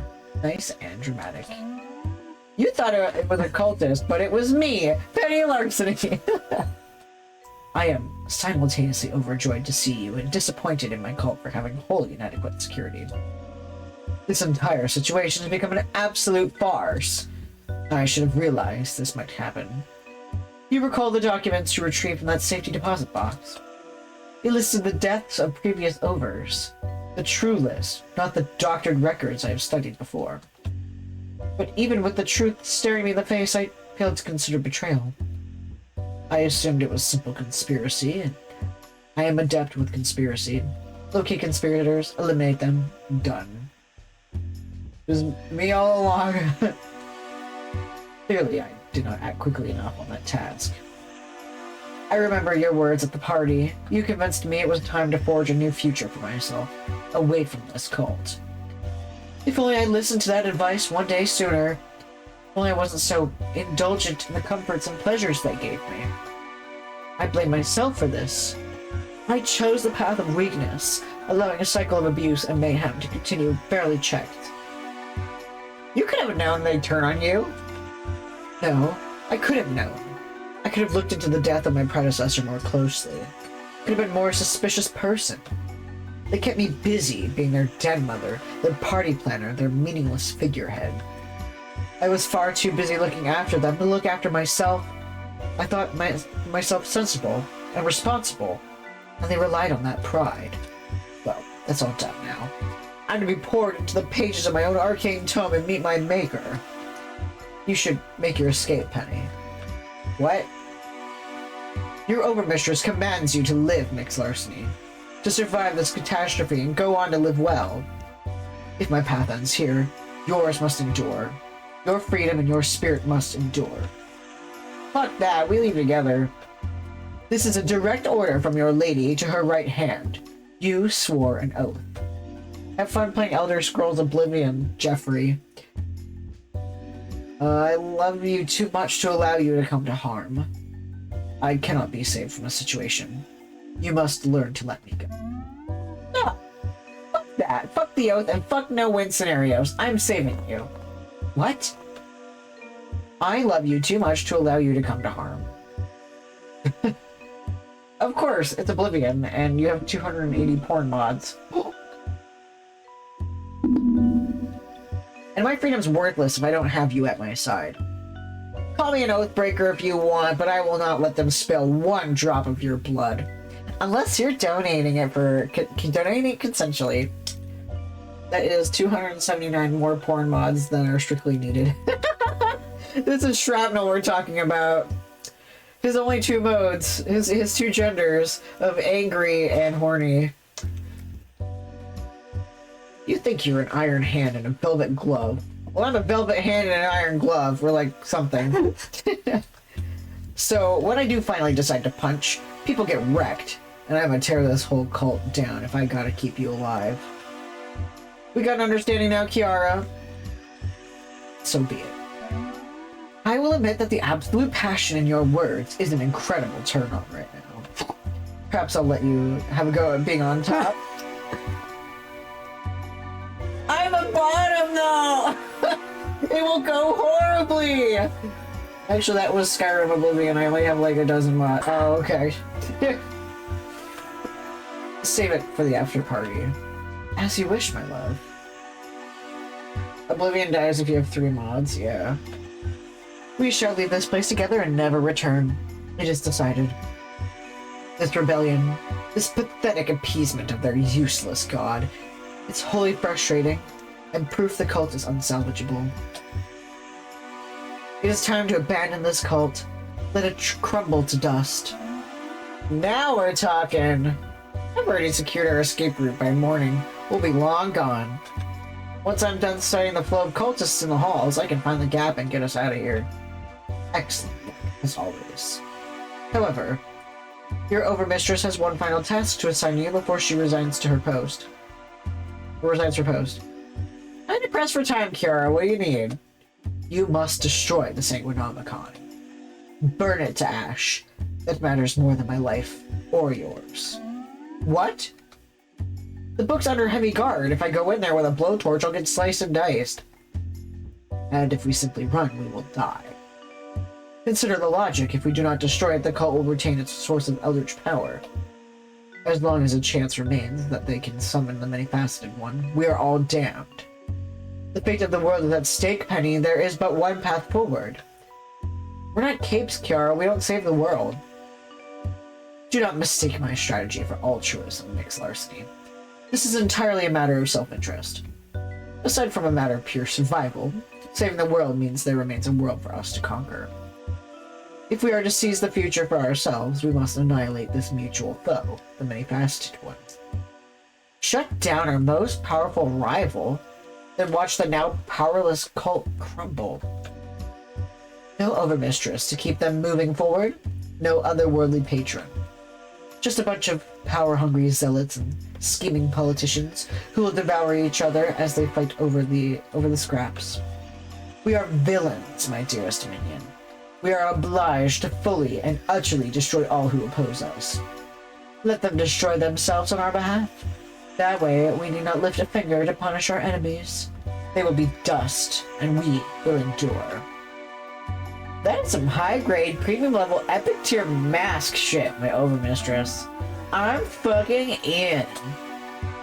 Then by your lady's command, develop your strategy for the destruction of the Sanguinomicon.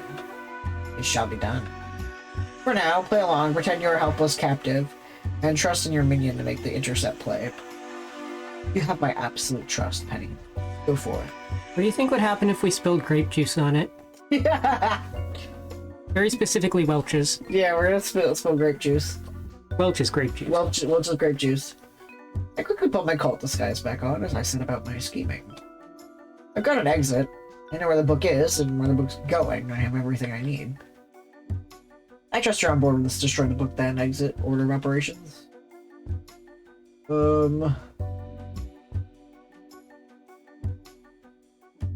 Yeah, let's go. I'm pretty sure they crack into the overmistress like a Capri Sun. Oh, that's funny. It's also extra funny because I always call the needles that work Capri Sun straws. Yeesh. They're like a slightly smaller gauge than the Capri Sun straw. Oh man, it's pretty close though. Oh, so the cult of many-faceted one lives by the mantra, respect the pouch. Oh man, that's good. I guess you don't want any competition as the only interdimensional weirdo around here, huh? Okay, glad you're with me. I love that I'm interdimensional. Okay, so to recap. The book is going to be guarded all the way to the ritual site. The Overmistress is going to be under heavy guard. Our only viable exit is trusting a criminal mastermind with strange designs on my person. Hell of a gamble. And the second I burn the book or liberate the Overmistress, we immediately have 100+ cultists on our ass. Even if I could sneakily make Kiara and the book vanish, they'll be searching for us immediately, and I don't trust our hide-and-seek odds. I gotta be honest, even with all my prep work, we're boned. No matter what angle we come at this from, a physical confrontation with the cult is gonna happen. There's a lot more of them. We've got a paradox. The only way to destroy the book and escape with Kiara is if the cult is neutralized. And the only way to neutralize the cult is to destroy the book and escape with Kiara. I'm missing an angle. There's something I'm not seeing. Fortunately, I have a collaborator who can help me when I'm stuck. Water. You. Oh, thank you. What am I missing here? The many-faceted one, the whole cult turned on Kiara just because a magic book told them to. That's their weakness. Closest obey one central figure, and if it's not their Overmistress, it's their god. Use that. I mean, are they not the same? They sound the same to me. Yeah, they sound the same to me as well. Okay, I didn't mention the evil chaos god in my rundown, but that's because it's an evil chaos god and out of my league. And since the book gives them a literal hotline to their deity, I can't trick them into believing the MFO wants us to escape. The only way they'd believe us is if the edict comes directly from the many-faceted one, who isn't likely to cooperate. Sadly, I'm not on the same power level as a strange gigaversal entity capable of communicating with this world and influencing events in impossible ways. That's it. That's the play. You are the play. They have their powerful weirdo outsider, and I've got mine. You're gonna attack and dethrone their god. Sound like fun? The many-faceted one does see me as a threat, so yeah, I might have a shot at this. Okay, I get what you're saying, but I have no idea how to stop an Eldritch Horror. I don't like this. Have we seriously exhausted every other possible avenue of attack? Yeah, the first one, I guess. I want to feign confidence to her. Yeah, I don't know how to dethrone an Eldritch God, but you bet your sweet Bippy I'm gonna be confident about it the whole time. I mean, I know how. What? I know how. With a boat. Well, yeah, but assuming that it's at the same power level as we are, we just have to audit the narrative ourselves. You're right. A boat or a trio of college professors. What is his name? Harlan Ellison.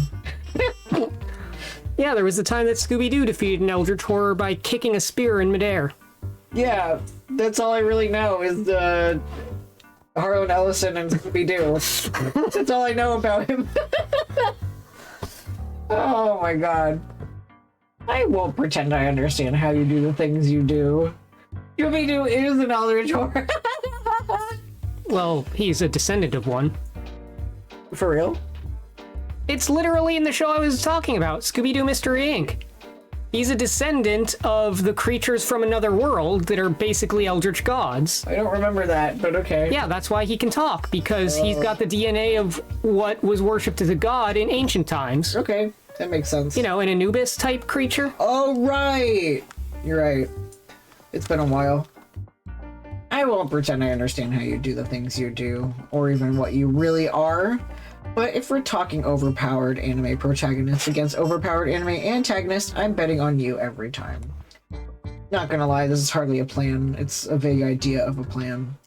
But it's all we've got, so here we fucking go. Let me pull up let's call it a mental chalkboard so we can run down the plan. I can call the airstrike on Todd Howard off. How do you think Todd Howard would react if he met you? Probably fear and disgust. I would slobber on him. There's 3 elements in play. The Overmistress in her parlor, the Sanguinomicon in the library, and the ritual altar outside. In this house, we are proper Ptolemaic Greeks. We shall call the god of mummification Hermanubis.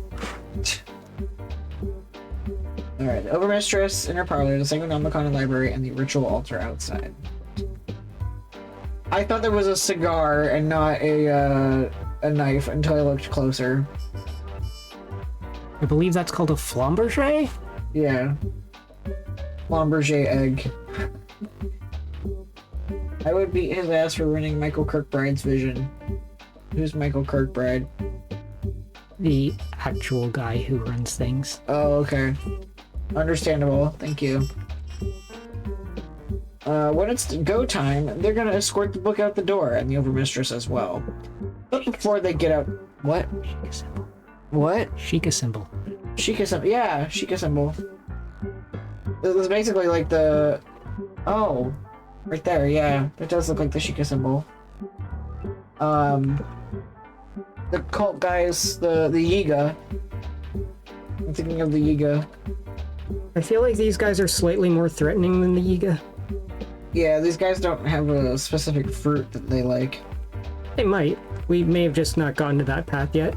Head writer and art director Marwyn, pretty much entirely in charge of Redguard, basically rewrote the entire Elder Scrolls setting from scratch. Cool. But before they get out the door, they pass through a few bottlenecks in the mansion, and right here, there's an intersection, the foyer, where Sacrificial Victim and Evil Book are in the same place. This is where we jump them, get our hands on the book, and then secure our audience in front of the many-faceted one by,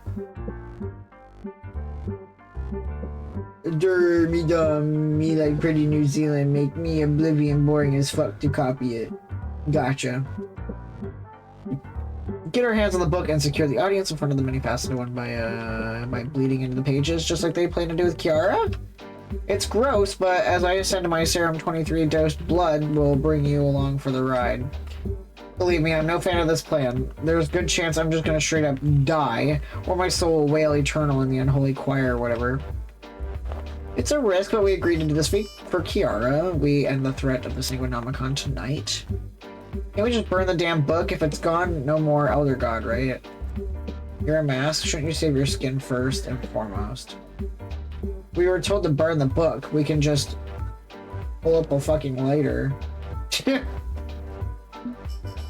Like I said, that'll do the job fine. And leave us surrounded by cultists with knives. And who knows if the MFO has other routes into our world? They lied to Kiara about so much. What if they also made copies of the book? No, we bully their tyrant and take control of the cult. And that's our best shot at escaping.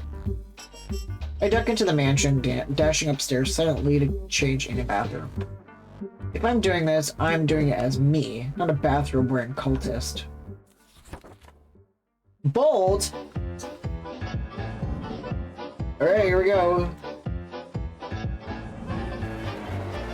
In position just above the foyer, the ambush spot, dead center between the Overmistress's parlor, the library, and the ritual arena. And thanks to sabotaging the altar, I have more than enough time to prep the best possible ambush. The procession approached slowly, Kiara at knife point, and a holder of the sacred book joining shortly after. Keep moving, no stalling. You have no concept for the amount of suffering you will feel for this insult to my person. You're the one who turned our beloved cult into a hug box safe space. I've already known suffering. Attention all you snuggie-wearing, butter knife-waving dickwads! Put the target on alert, but confused as to where the attack will come from. The echo of the foyer and my position in the shadows masking me. Who dares? Tonight, the great... Yes, Jill, indeed, they are titties. Shrap likes titties. Tonight's the greatest criminal... Who are you texting 50 times a day? IDK, My my BFF Jill is the greatest criminal. Tell your BFF Jill that I'm taking away your phone. TISNF. Tonight's the greatest criminal mastermind of their generation is going to steal your cult. Prepare yourselves! Oh, it seems the party has begun. Anyway, I love you, Jill. I'm sorry you had a rough day. Or an okay day. I don't know. I'm sorry you had an okay day. Yeah, I'm sorry you had an okay day and not a fantastic day. Heretic, show yourself immediately. And for the finishing touch, 1 handful of smoke bombs. And 1 master thief swinging down from a grappling hook attached to the chandelier above. Kill the heretic! It's not enough. I may be a vague blur, but they can swing their... Bless you! Thank you. They can swing their knives just as easily at a big blur and do some damage. Which is part of the plan. I take some wounds, feeling sharp slices of pain on my arms and my side. It was okay, but now I'm in pain from going to the store. I feel that. I feel physical and emotional pain anytime I'm in a store. And when I finally land from my epic swashbuckling routine, I wrestle the book away from its keeper with those bloody arms. Wait, Penny, if you do that... No, she cannot. She must not. Too late. Because I'm not there anymore to hear their pleas. We got burgers and fries. Ooh, yummy. Oh, this was a mistake. This was a mistake. This was... I'm nowhere. There's nowhere here. No what? No when? No why? And no how. Nobody and no mind. I speak with no voice and can hear no thoughts. I see all of the nothing that is nowhere. And it's nothing. There's just nothing.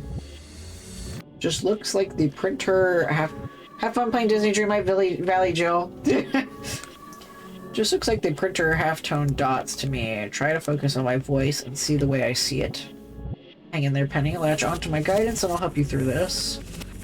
Logically, it can't be nothing because we know the many-faceted one hangs here. So can you. Yeah. Right, we're here to kick the MFO's ass. Focus on that. See that this can be a real place. I need a body if I'm gonna figure out how to exist properly, aren't I? Better. Testing, 1, 2, 3, voice is back. Got my voice back. Okay. We need to hurry this along before my brain turns into a mush of quantum particles or some shit. And definitely wrap it up before they hurt Kiara in the real world. Okay. Okay, game face on. Hey, many-faceted asshole! I'm here to settle some scores on behalf of the Overmistress. Smatter, you scared? We assure you that we are not afraid of you. Oh, fuck, that thing looks weird. We are power. We are greed. We are lust. We are chaos. We are the combined pride of every overlord, overmistress, and overmaster. They are ascended within us. But we have no need of you, child. You are weakness. A set of uncrossable lines. You lack Kiara Taylor's insatiable desires. Only an over can stand tall within us as a new facet. You will be devoured instantly and excreted as waste. Dude, gross. Can you guys say this to us every time we come over? We're not a many-faceted being, but we can talk in unison for you. Hang on, so you're a giant wad of, like, souls or minds or whatever culled from every cult leader since the start of it all? Accurate. I get it. I get it now. You're a grifter! What? I mean, the cult's a grift, right? You nurture these overs and make them good and power hungry, then eat them to grow stronger. The cult only exists to feed you. You're a parasite leeching off what they have to offer, making false promises while the few benefit over the many. That's a con artist routine, like a classic pyramid scheme. You're nothing more than an interdimensional grifter. Without the cult propping up, you'd have nothing. It's honestly kind of pathetic. This is the sloppiest, laziest con job I've ever seen. I could win more souls doing 3-card Monty on a street corner. How dare you! We are chaos incarnate, a million minds in harmonious hunger. We will break the boundary and devour your world. You're a house pet. Once they stop putting food in your bowl, you'll starve. Your words are meaningless. You are nothing. Prepare to be obliterated.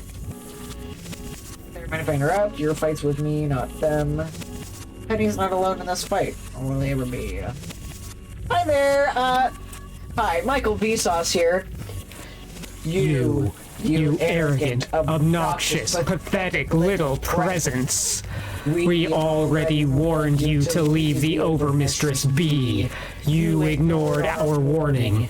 You will be obliterated as well. You don't even know who I am, do you? You don't know what I am or what you really are. Want to devour me? Okay, you take your best shot, but you only get one try. Or how about we make a deal? You go away forever and I don't collapse all of existence into nothingness. That means pressing the X button at the top of the program. Yeah. That's maybe taking this a little far, don't you think? Can you even do that? Impossible. I cannot be destroyed. You cannot collapse the Gigaverse. Such power does not exist. It is an obvious lie. You are not a god. We do not know what you are precisely, but you are not a god. Penny, I need you to cover your ears for a moment while I sort this out. Please trust me as you've trusted me before. I don't want my friend being hurt by the weapon I'm about to deploy. Penny, I'm turning off your senses for a moment. Yeah. What? Well, that's kind of treating her as the lesser being that she actually is, rather than giving her any, say in it. Okay. Okay, you've got my trust. I'll just imagine I can't hear or see anything, and, what do you know? That works in this non-space. I'm offline. Tell me when you're done. Yeah, I clicked back now that you explained it. I like that you can click back in this game. In Arcade Spirits, you couldn't click back. Tell me when you're done. What? What is this? You think you can beat me with words? Laughable. Tell me, oh distant and useless voice, what truths do you hold that can possibly harm us? The reason you can't devour me is because everything that exists across the universe is just a game I'm playing. I'm the only cosmic horror in this world, not you. You're a fictional character, but I'm the real deal. You're ultimately nothing but bits. You're a PNG file with alpha transparency. You're a pre-written script. This is the kind of fourth wall breaking I love. Yes. I either want the first or the last. Oh man. It'd be funny if I was like, you're nothing but an opaque, or a not as opaque JPEG, because JPEGs are an insult. We don't even need to insult it. It isn't real. Yeah. You are lying. Look like I We know are- what a JPEG is. I just want a picture of a goddamn hot dog. We are real. This is reality, and we will devour this reality. Gamer is the true cosmic horror to those exist in this game. Yes, I come at them with a neck beard! I just forgot to shave. You have no proof. You cannot be truthful. We are. Number one. No. This cannot be. You are breaking every rule. You are not supposed to do this. Oh, it was made with Renpai. Thank you for that little insight. I have that program. You see, like, the windows and the PNG properties. Oh, that is clever. I like this. This is so funny. If this is a narrative, you destroy immersion by doing this. You are ruining everything. You think I will uninstall the world? You think I won't shut the whole thing down rather than let you win? And you may not be real, but they're real to me. I care about their story, and you aren't there in their ending. Every time I act, I have 3 predetermined choices. Even I have limits, so don't whine to me if you don't like it. This is when I have my diarrhea bomb. Go full meta. Okay. Unthinkable, wretched, sloppy. This is unacceptable. We should have a proper challenge to the death, not this cheating. We cannot beat you. If this is true, you are unreachable. You are impossible to defeat. We are merely one of many simple enemies arranged for them to thwart. No different, no stronger. We are nothing. A temporary amusement for you. A stepping stone for penny larceny. We are nothing compared to them, and we are nothing compared to you. We will abandon this timeline better than risk annihilation. Damn you. Damn you. You have triumphed. Now, leave us alone. That was fun. Ah, And per penny and per pound. okay. What? There's some kind of, my theorizing here, Okay. there's some kind of three-way convergence here. They wanted to use the Overmistress, but our Overmistress, Kiara Taylor, is clearly not powerful enough. Okay. We've got some lady that is able to disguise herself in every job we do and is very good at it. And we've got some little girl who can see all the different timelines with all the different options we pick. Yeah. So I think that the King in Yellow is probably actually the entity stepping down, taking control of the matchmaker to make, what's her name, Farsight, the new Overmistress. Oh. But that's just my opinion, man. Okay. That's my thinking about. My guess is that they're going to pull some sort of Flowey style, trying to steal your control of the game power from you. Yeah, that'd be really cool. I'd also be terrified. Is it over yet? Did you kick its ass? Oh, yeah, I can see it here again. That's neat. So, how'd you do it? Nuclear weapons, psionic railgun, transdimensional disintegrating I-beams. Use the truth, no more or less. Maybe one day I'll tell you when you're ready. You do that to me all the time. For the best you know. I'll tell you when you're ready. Nana does this thing where they'll be like, when I was your age, and I'm like, I knew you when you were my age. We're only 4 years apart. Like, I know that. They'll be like, when I was your age, we didn't have that. And that's why Two Flower always shows up to the stream. Not because he cares about the actual game, but because he has to, so that there's always a response from the many-faceted one. Brilliant! Two Flowers a conduit. Also, really, really advanced gameplay there. Yeah. If there was also another Gigaversal entity that was also another human player and was just Two Flower typing responses to player in real time. Yeah, right? That's so fucking funny. What if Two Flower's a clone? It's kinda... No, just the exact same person. Yeah. Every single person who's playing Penny Larceny. All at once. Yeah. That's the advantage of being a small indie studio. You can have that kind of close connection with your players. I love that. That's brilliant. You're so powerful. Absolutely powerful. I was gonna say, what if Two Flower is just the code of Iris? I mean, sure, Two Flower won't be able to do much else, but that's a sacrifice I'm willing to make. Can't be. Not enough pizza bagels. I was gonna say, like, when I was a little kid, I used to think that, like, I was, like, I don't know, 7 years old, and I had a PC. Oh, I love that. That's so cute. I had a PC running on, like, Windows 95, and I would type stories in Microsoft Word, and I would be like, I'm gonna leave this up so that my FBI agent can read it.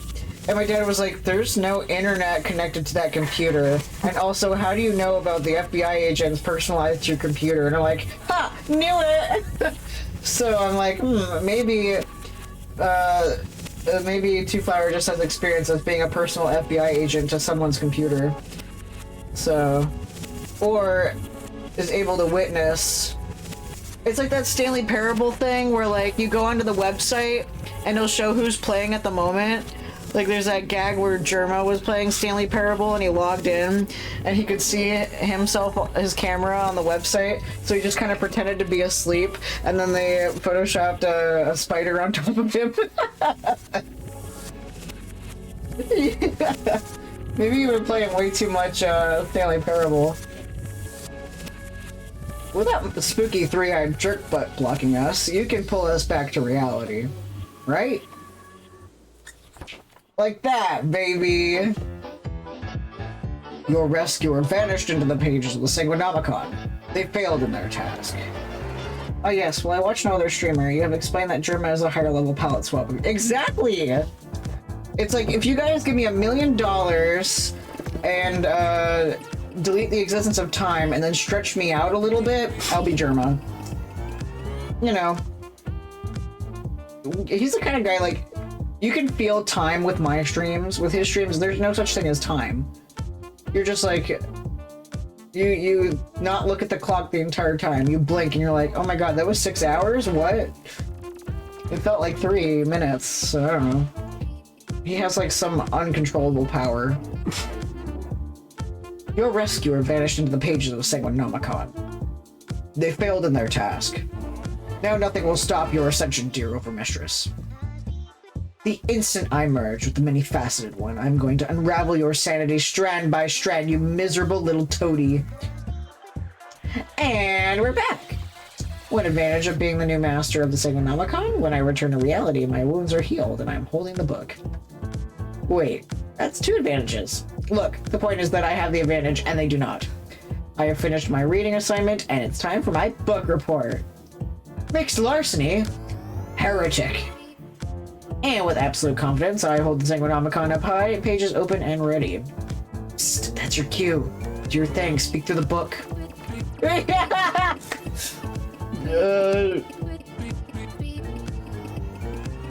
You gotta say Worm, it's always the funniest. Yeah. How dare you raise your voice at us, you miserable worm! And immediately the cultists freeze in their tracks. The voice of the many-faceted one. It speaks to our hearts. To the holy tome of the Sanguinomicon. I don't know, this sounds a bit different than the last time. Silence, whelp. Allow it to fill your heart with anti-light. This was a test of loyalty to our overmistress, and you all failed. This cult has forfeited its right to exist. We have grown weary of you, pathetic mortals, and your petty desires. We cast you all out into the night. Cult's closed now, kindly fuck off! Wait, what? Closed?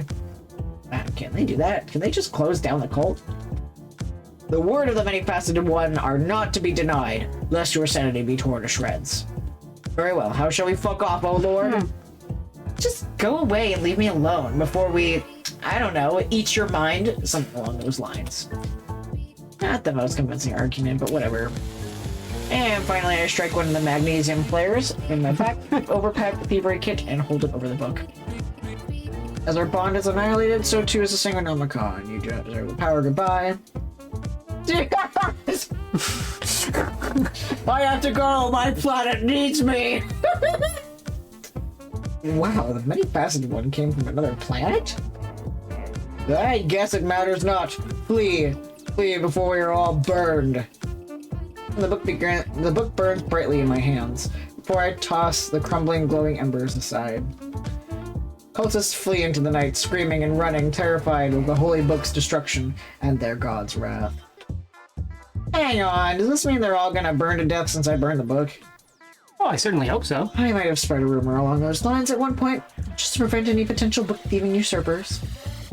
Classic! Okay, let's get the fuck out of here before anyone figures it out. Sure enough, a getaway vehicle appeared soon after, a helicopter no less. Gold-class getaway courtesy of the King in Yellow. I'm gonna find out what that's all about one day.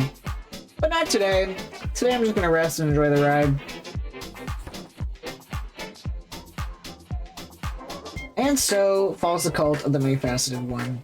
So falls my position of power, wealth, and privilege. No more 5-star dinners every night. No more classical literature and violin well into the wee hours. No more lurid, steamy, dripping, wet 30-participant orgies. I mean, we could probably still arrange that last one if you want. It wouldn't be the same. But you get to live. That's a good trade. What's more, now you're free. Lead any kind of life you want. Grasp for any future you want. You're free from all control. And I'll be right there with you, helping you find the future you deserve. I love you and I want to be here for you. Thank you, Penny Larceny. I cherish you dearly as well. Still a pity we couldn't liquidate more cult assets before departing. Perhaps if we stayed and pilfered an item or three. Too risky. The less worshipful members of the congregation probably have the same idea right now. And thus I must scrape by in abject poverty instead of decadent finery. With only a mere $1 million to my name. I thought it took a hot million. $1 million? I know, such a paltry sum. I stashed it away in an untraceable account for a rainy day so it comes back. It is paltry, right? That can only buy, what, perhaps a small mansion. I rarely pay attention to such minutiae. Actually, with inflation, that's not really enough to truly live large on, but it's enough to get our legend started. You want a bold and beautiful future, right? Your charisma, my street smarts, your connections, my cleverness. We're gonna take this world by storm, and we won't need a cult to do it. I rather like the way you think, Penny. Very well, Kiara and Penny, the power couple of crime, two unstoppable, beautiful villains. Let this world tremble at the power of our passion and the depths of our desires. Let it grow green with envy. Also, I want to make my save spot. Okay. Together, our love will conquer empires and overthrow tyrants. We will dominate. Yes, my overmistress, dominate me! Dominate me! I'm ready. 2 epic masks forging their legend. Bring it on. Ren, we've been a couple with the overmistress for like 2 weeks. That's kind of most of what the game has been. Yeah, it's a dating game, but also a crime game. Like, were you there when we dated a computer? I can never tune in. That's okay. Did we end up buying her the game, or was it... We bought Shrap the game. I don't remember who we bought a game for. Someone bought Shrap the game. Yeah, and then, we gave the free copy to Synthetic. Yeah. A computer that was basically shrapnel, yeah. That's okay. That just, means you could... Okay. Cheer 1 Ren. That means that you can play the game and not get spoiled on too much. Maybe.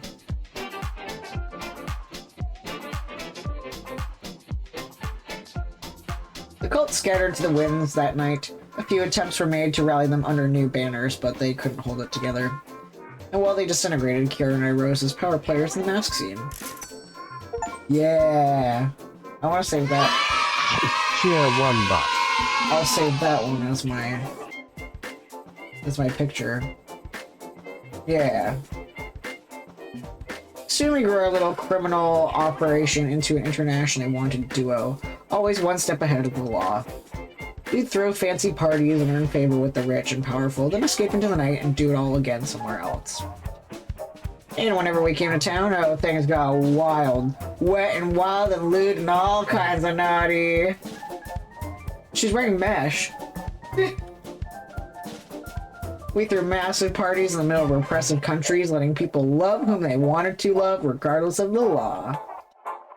I can't believe it took this long to embrace a life of absolute freedom. This is who I this is who I was meant to be. Not some mystic figurehead. And the love we found, I was certain I could never feel love again, not after letting that slip through my fingers once. I'm pleased to have been completely wrong about that as well. Yeah, same exact boobage with mesh over it. That's equally hot. Our hearts entwined our force, wonderful and terrible to behold. And all shall kneel and respect our passions. Also, nice hat. In my line of work, you learn to look at the big picture, crafting your design for it one step at a time. Everything connects up. Dotted lines and arrows and symbols. A path leading from A to B to C to D. When you do your job right, it's clean and precise, professional and awesome. I love it when a plan comes together. Yeah, kind of, yeah. It's not possible to predict every step, of course. A skilled schemer is also an impressive improviser. You just a plan on the fly. Okay, so the other day we were talking about different cartoons that we couldn't watch, and Holden was like, yeah, I don't want to really watch Carmen Sandiego because I don't want to watch a cop. I don't know. I didn't know who Carmen Sandiego was, and then you explained that she's a criminal, and now I understand. But also, I kind of just wasn't feeling an action thing. Well, yeah, that's fine, but you said it was because she was a cop. Well, I didn't know that. I don't know anything about Carmen Sandiego. Two Carmen Sandiegos is better. No, what's better than Carmen Sandiego? Having two Carmen Sandiegos at the same time. Yeah. She's literally the opposite of it. That's what Nana said. I didn't know, okay? I never watched Carmen Sandiego as a kid. So, like, all I just know is that she was... But you didn't have to... You could have just said, I don't want to watch something action-y. You didn't have to say, well, I don't want to see a I cop. thought she was like a spy cop or something. No, she's a spy thief. Okay.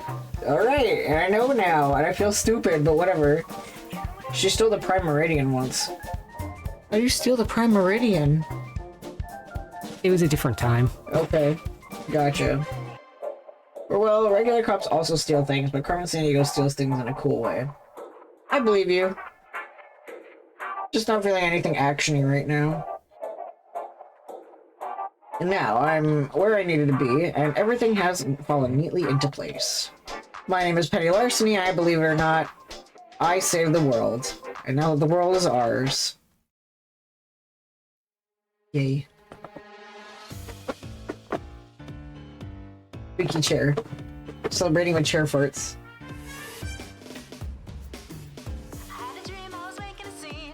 Cool. That means we get to do the next storyline. The next storyline is the doctor. Do you want to voice the doctor or no? It depends. How do you want him voiced? My first thought was Jonathan Sims. I can do Jonathan. Yeah! I'm always polite and look through the credits, but we watched the credits last time. I'll look through the credits again at the end. Oh! Oh. There you go. It's him. This recording. This is my goodbye note. This is a confession.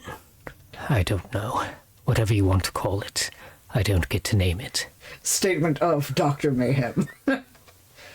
I can say I had the best of intentions. I can say anger got the better of me.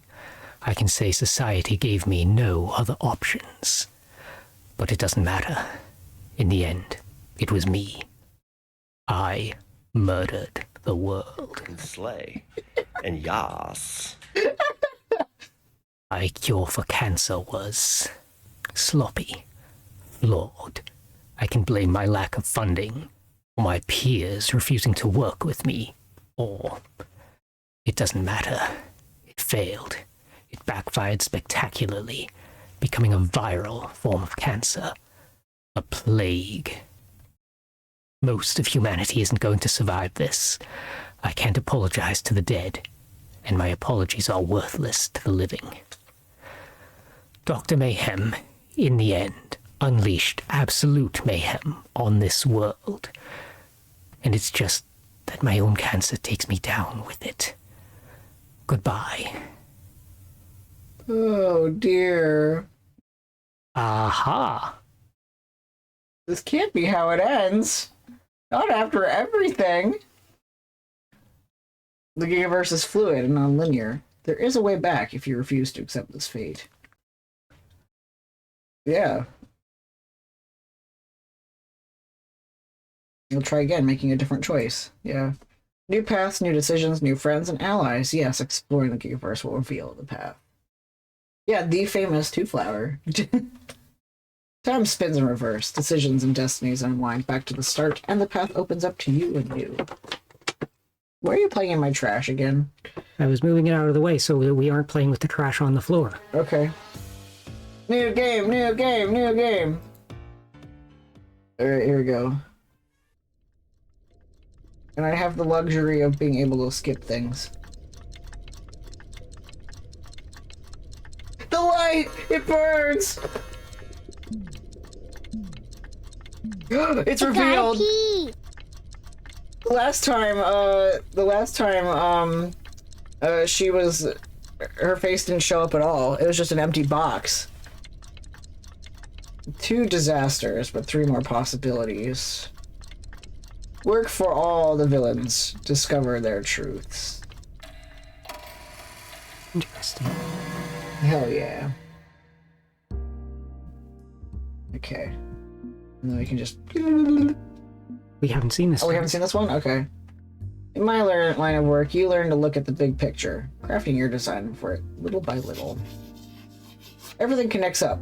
Dotted lines and arrows and symbols, a path leading from A to B to C to D. And when you do your job right, it's clean and precise, professional and awesome. I love it when a plan comes together. Oh, I knew that. Oh! It's the middle one, my bad. Right! I was like, huh? You've seen the potential of Destiny several times so far, haven't you? You're exploring the roads I can't see. I'm sure there's more out there to explore. I wonder where we'll go next.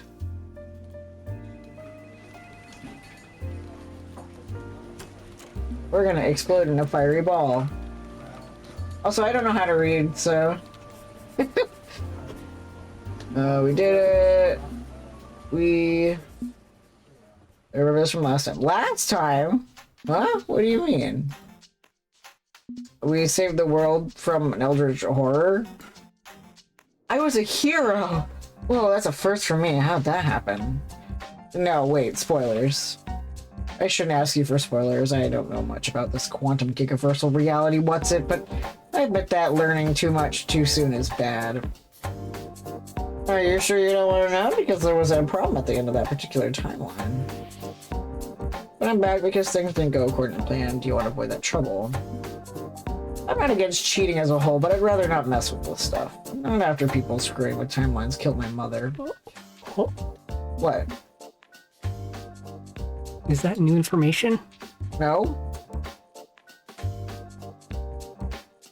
Her mother was killed at the... Yeah. At the place where the time-traveling cape is. Oh, right.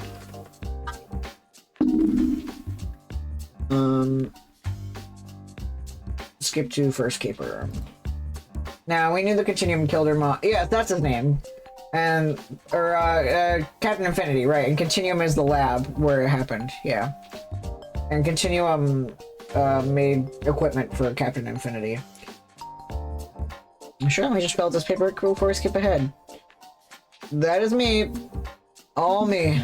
Okay. Beep. Okay, so my alias is going to be huge ass, pronouns they, them. I'm okay with romance and sex. Well, that sounds good. Arcite also got her powers at Continuum Live Action. Right. That one I remembered. Yeah. Everybody got fucked up because of Continuum. Well, that sounds good. Yeah. I'm pleased to meet you too. Back what I miss. Not much. We just started the game over so that we can I didn't see if you saw, but oh yeah, you did see. Yeah, you did. That cancer killed my everyone. Yeah. Blah blah blah. Oh. Okay, crime time. Our first caper. It's doctor time. Okay. Candy from a baby. We haven't done yet. Shopping spree we haven't done yet.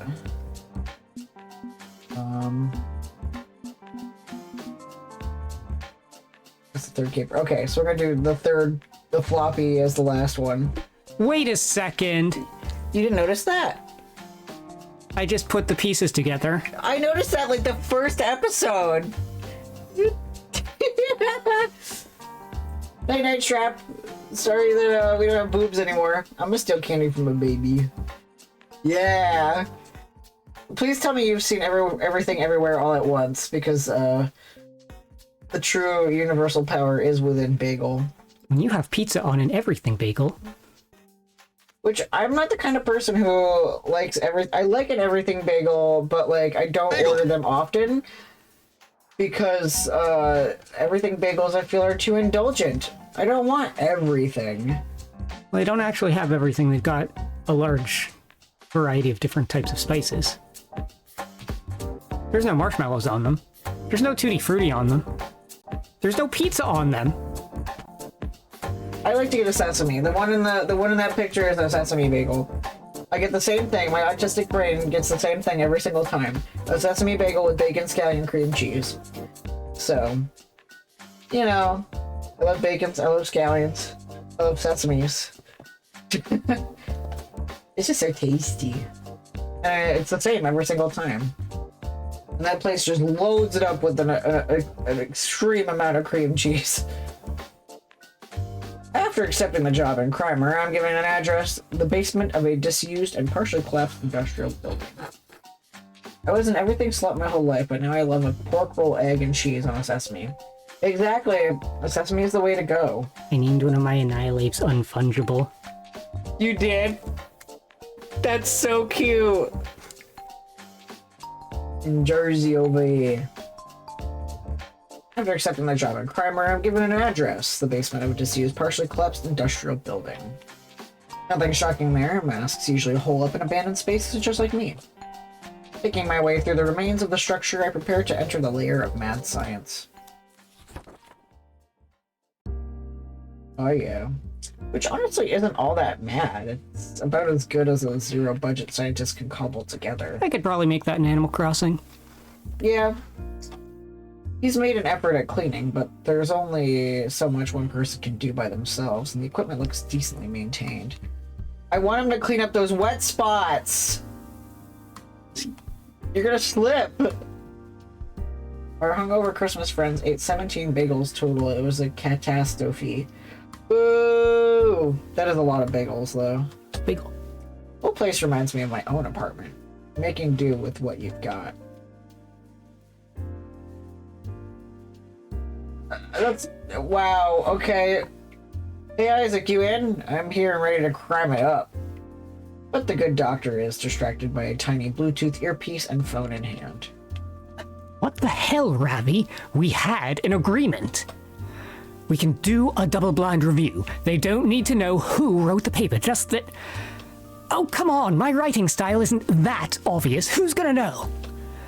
Blacklisted? I'm blacklisted from scientific review journals? Who gets blacklisted from some boring quarterly? You know damn well that whole incident was faked. I didn't plagiarize anything. That's not who I am. Ravi, look. I need this.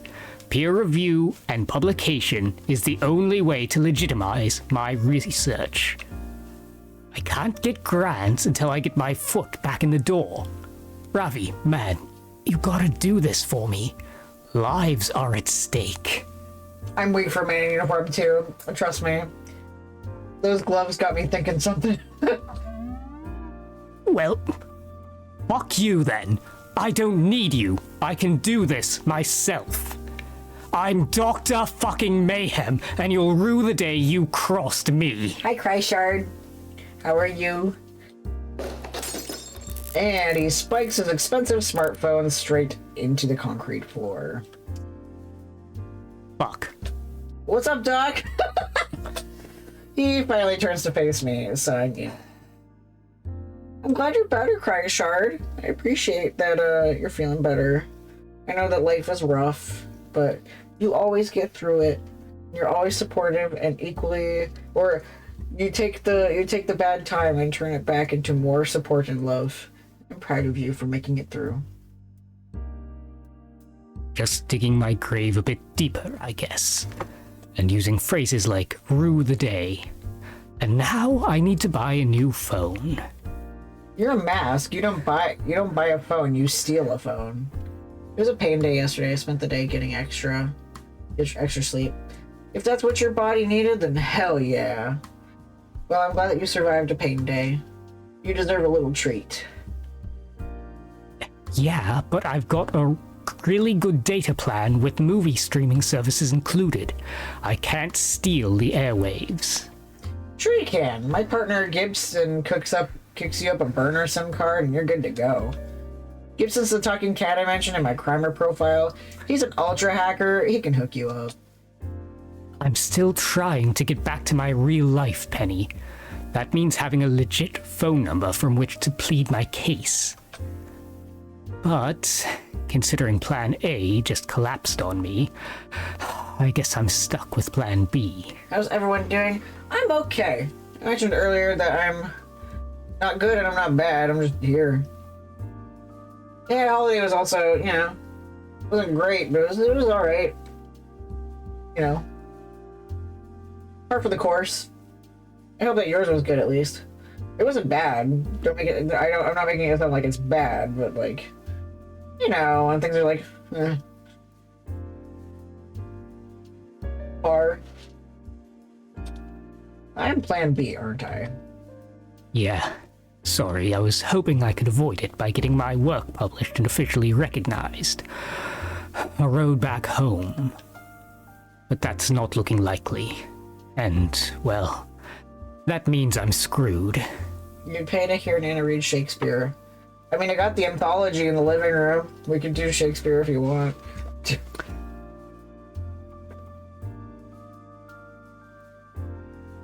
What? Mr. Knox, come. Bring your tongue this way. I'll find it something it can say.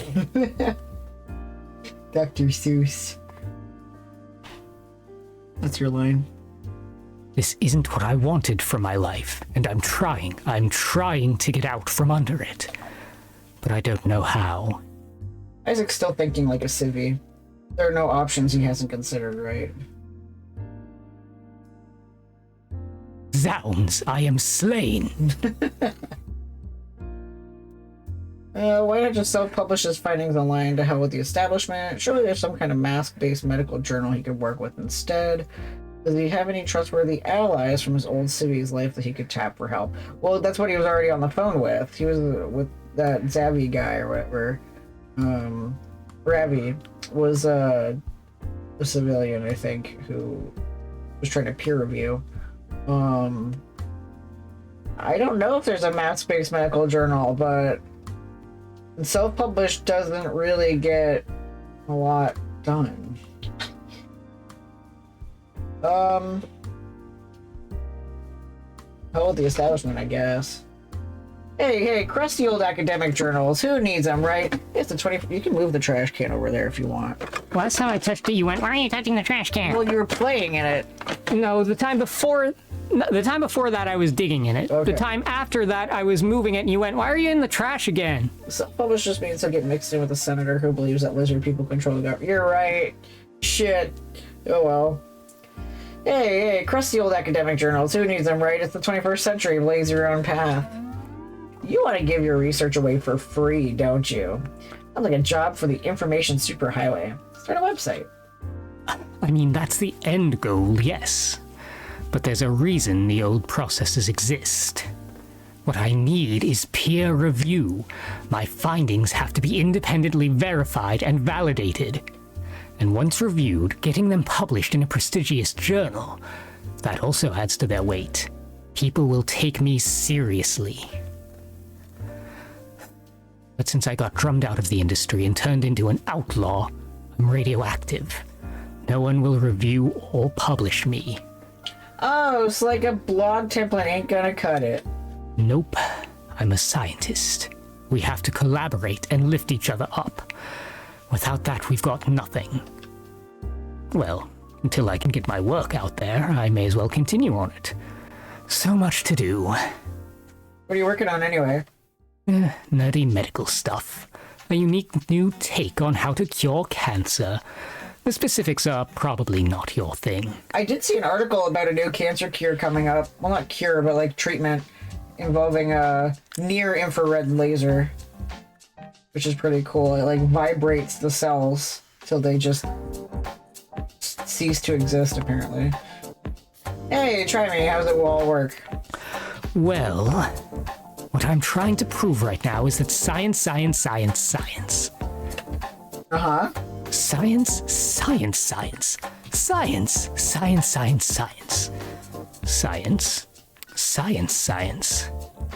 Right. Science. It's not a word. Science.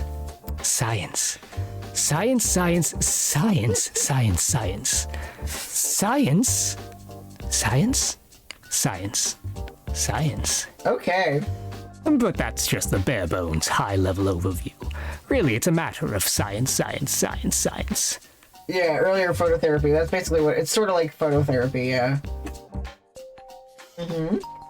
Are you following any of this at all? Nah, not a word of it, but you're clearly passionate about it, so that's cool. I mean, yeah, info dumping is kind of sexy. I guess it's my jam, yeah. I generally enjoy problem solving. When I can solve a problem instead of beating my head against a wall. But enough about me and my problems. We've got mask shit to do. You sure you want to do mask shit at all? I mean, if your rep's really important to you. I know, it's a goddamn tug of war. I want to pull one way, but I get nothing. So I gotta pull the other way. But if I pick the right capers to pull, it'll get me some rep within the mask community without completely burning me elsewhere. And I think working with you is the key, because your rep is clean. Clean? I'm on an FBI wanted list, Isaac. Maybe he's been doing too much. I'm curious what situations it's superior in. Phototherapy, or like the phototherapy I mentioned, or Isaac and his science. If I remember correctly, you did his route first. I know that like they used some form of phototherapy for like basal cell and melanoma, but like I think it's a phototherapy they can use on organs without exploding your regular cells. What? I'm sorry, exploding and medical just makes me think of Medic from TF2. Basically, he uses lasers, lasers, the near IR version. Yeah, I didn't dive too much into it, but like. Now, most hearts couldn't withstand this kind of pressure, but I'm fairly certain your heart. I bookmarked it on Twitter. I could probably send it to you. Because I bookmarked it today. Yeah. Scientists have discovered a new way to destroy cancer cells by stimulating aminocyanine molecules with near-infrared light. Cancer cells vibrate in sync enough to break apart their membranes. These molecular jackhammers destroy 99% of cancer cells. So if I send it to you...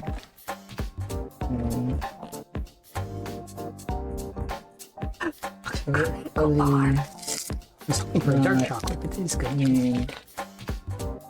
I shouldn't be eating chocolate while I'm doing this work, but oh well. I can't find it, but whatever. I'll send it to you later. It's very fascinating. There's like a whole article about it, like, and with some research and stuff. Yeah, you eat that chocolate. Right on your line.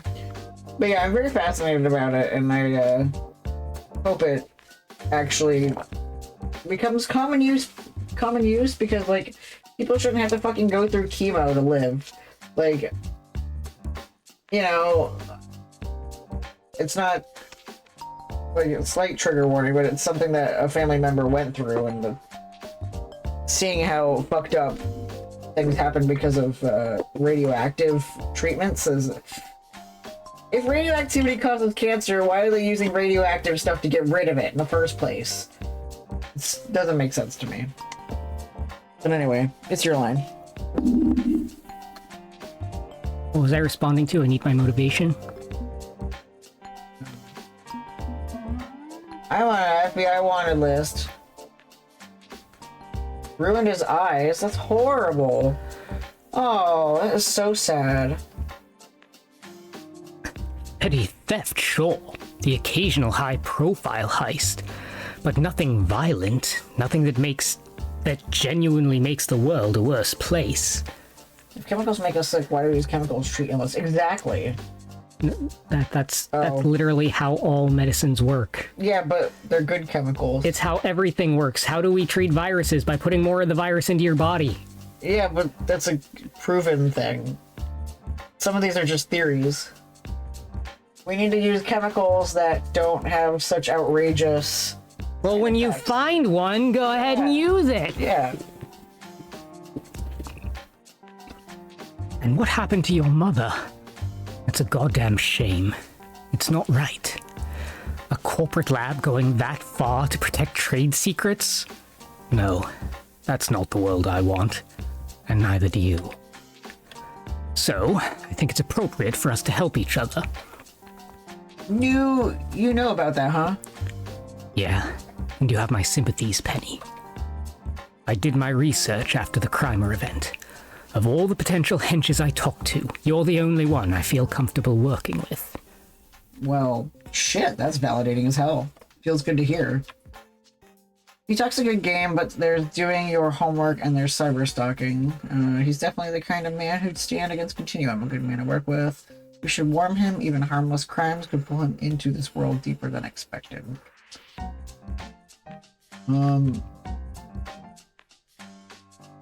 I don't really understand.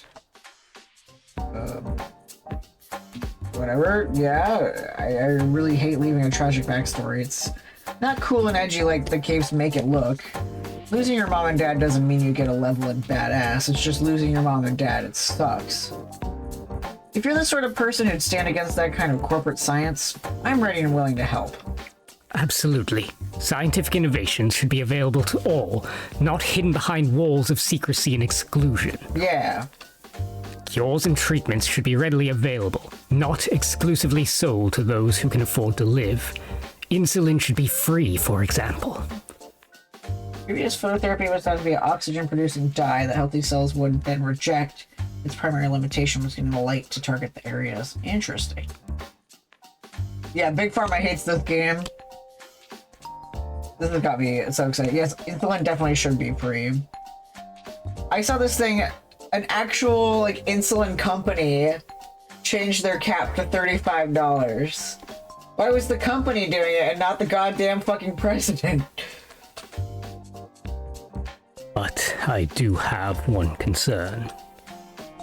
Are you looking for revenge on Continuum? No. I considered it. Believe me, it's a standard mask play, right? Someone does you wrong, you strike back to protect your rep.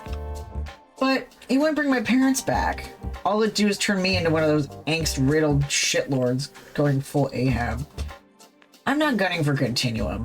I won't lift a finger to help them. And fuck Captain Infinity. But I'm not chasing a vendetta. Good. As much as I want to see companies like Continuum burn, we need to uplift humanity first and foremost. Rest assured, the burning will come after that. Speaking of crime, let's get to work. You saw the deets on Crimer of what I'm looking for. Yep. Walk me through the fine points and we'll get started.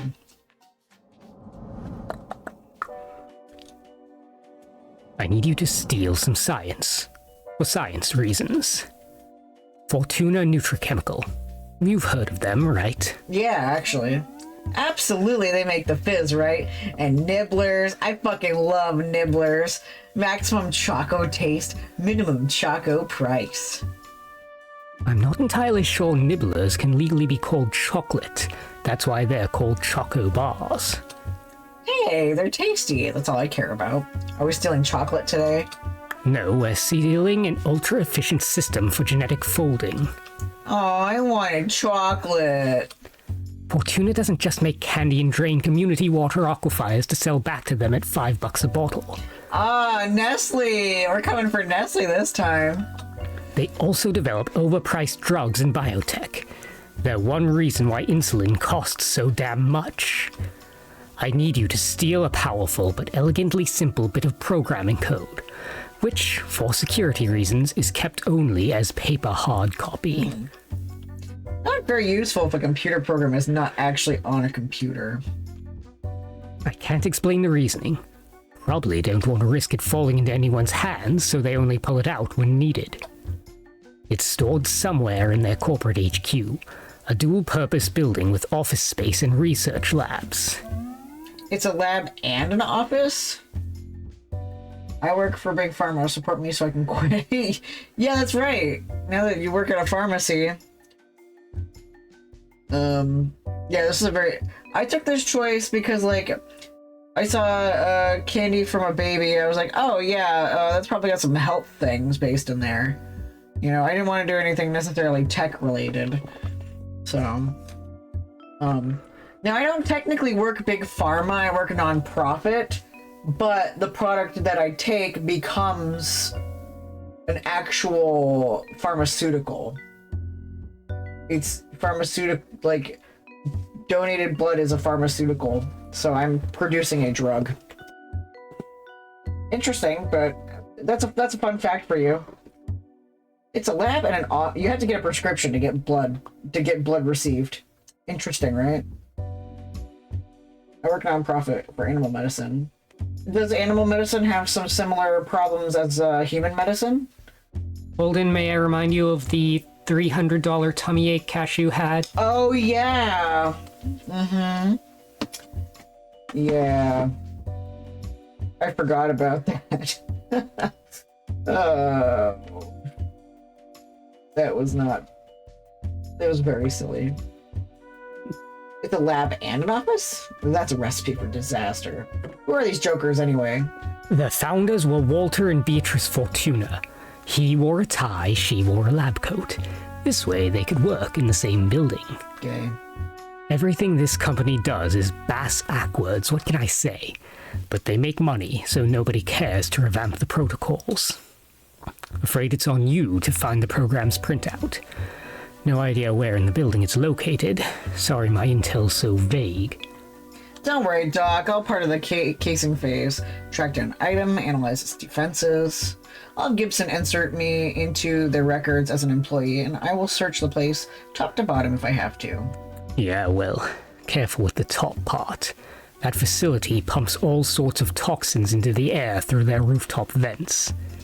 Every time Fortuna sets up shop, communities around them dry up and die. They're fast-profit, high-risk garbage science. Like 3M causing severe cancer in children? That's cool. Want me to find a way to burn them to the ground while I'm there? Not literally, please. It's risky enough using their research to boost my own. Let's not leave a trail of destruction. Plus, the resulting cloud of complex organic molecules might render the entire country uninhabitable. Fine. I'll scout the place and find your formula, and maybe bring you back some nibblers or some of that dank imported watermelon fizz. Just the formula, please. Good luck, Penny. Cool. Fucking Nestle. This would have been written before the whole train burning an entire bit of land, wouldn't it? Oh, the Ohio train. Oh, I forgot about that. Oh no. I didn't. I just kind of like dumped it when I realized that was 40 minutes from my ex-boyfriend's house. And I was like, oh, interesting. And then my brain just like threw it away. Fun times. Getting myself hired on that. Me too. Yeah. It's back in my brain now, and now I'm gonna stay up late Googling it. Getting myself hired on by Fortuna Nutrichemical involved a complicated multi-step interview process, competitively whittling down candidates. No, Gibson just went all beep boop pack a cat and got me in. The systems are a complete mess. Low-level training access only and won't stand up to more than a day of scrutiny, but if I work fast, it'll be enough. Gates to join today, rob the place tonight, in and out like a ghost. By the time anyone figures out what happened, I'll be long gone.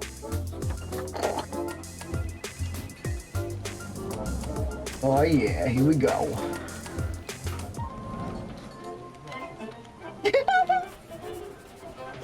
Feels a bit weird to be in full PPE while waiting around in the building lobby, but this is a mixed-use building. It's actually normal.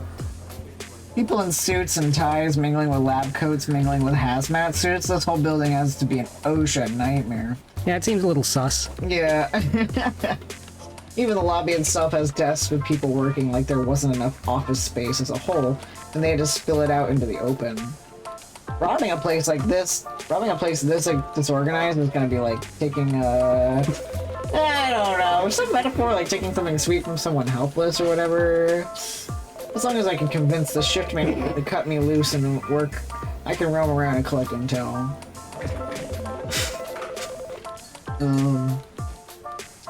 You can always slide it into your panels or timer messages. Yeah. Sus. Yeah. Huge ass, correct?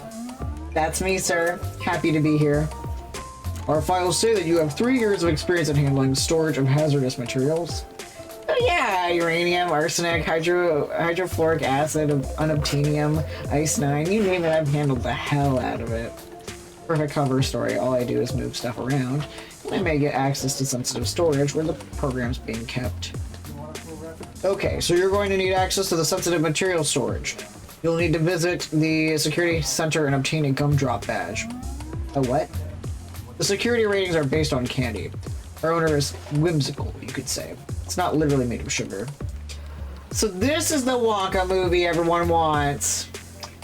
The ratings are cookie, gumdrop, and lollipop. Cookies can only access offices. Gumdrops can access storage. Lollipop opens up everything. Aw, that's adorable. Adorable, right. You'll get sick of this crap eventually, trust me. But getting you to the gumdrop shouldn't be difficult. Your references check out a high trust rating according to our company's algorithm. People want Wonka. Yeah, right? Not the gumdrop buttons! I don't anticipate any problems there. Welcome aboard. Gore, Gibson's hacks got me past the post on this one. Okay, I'm ready to go to work, sir. Hook me up with one of those sweet gumdrops and point me at the storage area. Not so fast. We have a little tradition around here. Something we put all new employees through. You have to spend your first day at the company with the illustrious owner, Baby Fortuna. Ah, we stole from her at the auction. Oh no, we didn't steal We from didn't her. steal from her. We gave her two. Yeah, we bribed her with ice cream. What? I kind of wanted to start hauling glowing green goop around, sir. It's like the whole reason I'm here. Willy Wonka and the Chocolate Factory has aged about as well. Movie 1971 could age. I'm not really concerned how the Silly Candyman became Silly Candyman. Yeah, right? Yeah, after like... I don't want you leaning on that. No, I'm not leaning on it. Oh. You're squishing the Bulbasaur. Respect the bulb. Respect your face. Thank you. Hey, if I had to go through this on my first day, so do you. Miss Fortuna, they're ready for you. Hi, I'm your new boss. What? Yep. Fortuna Nutrichemical is mine. All mine. My parents left it to me in their will. Wasn't interested when Tim Burton did it, and I'm not really interested in it now. Yeah. I'm looking forward to bossing you around because I'm your boss and stuff. This is a 10-year-old moppet, a literal child. She owns the company? Okay, we can deal with this. We won't be stuck on babysitting duty all day. Surely at some point we can get our badge and case the warehouse. Until then, I play it cool, make nice with the miniature robber baron. A child. Yeah. You know, I liked the aesthetic of the parts outside of the factory in the Tim Burton one. Yeah. Like, maybe it's just because it's a more modern version of, what's the word? Dystopian factory setting. Maybe. But I feel like that part was conveyed very well. And then you got to Johnny Depp as the character originally played by Gene Wilder. That didn't work as well. And his spin was that he just stopped developing, like his brain has been in child mode because he has such severe childhood trauma because his dad was a dentist. You know? It made the world that Charlie lived in seem really poor and terrible, which works well for his character. Yeah. Yeah. Gosh, this is just great. It's so great. I've always wanted to meet the famous Baby Fortuna. Oh, don't call her that. Baby? My name's not Baby, it's Bonnie! I hate it when everyone calls me baby. You call me Bonnie or I'll fire you. Double fire and triple fire and 1,000 years of unemployment. Not a baby. Right. Shit, I was just using the name the lab tech used. I'm sorry, I'm so sorry, Miss Fortuna. Sorry. Okay, that's 5 times sorry. That's enough sorry. I can forgive you. For now. I want to have a fun day showing you around my company. It's no fun getting mad, so I won't get mad. At least, not a lot. Did you know I was legally adopted by Fortuna Nutrichemical? Then we got Johnny Depp playing my grandma and Tim Burton inserting his own father issues. Yeah, basically.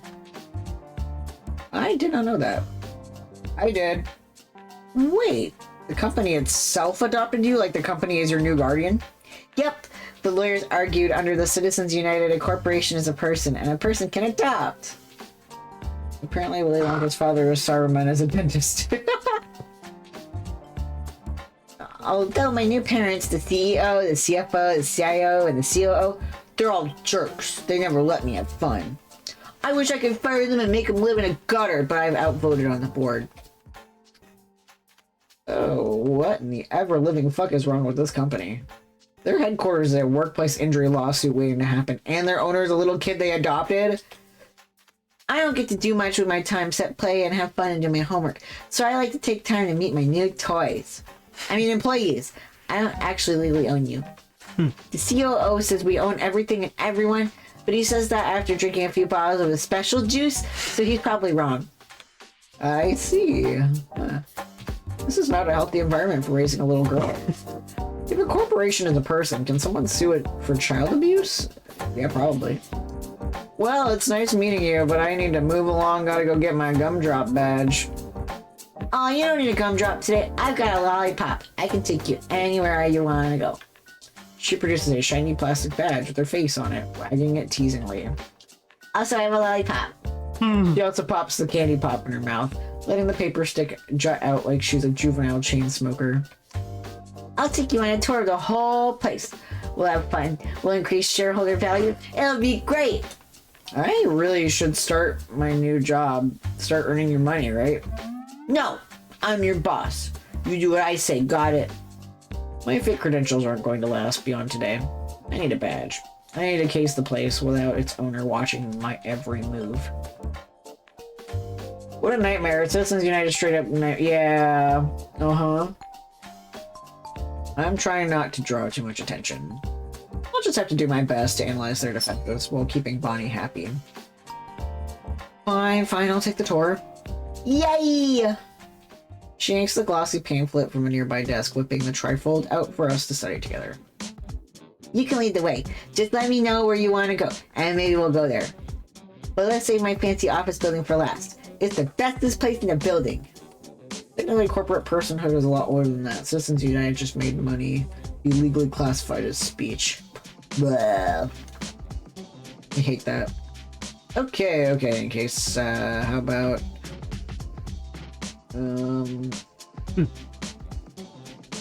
C-suite private for later. Yeah, that's the one that she just said. Yeah. So we can go to one of these 4.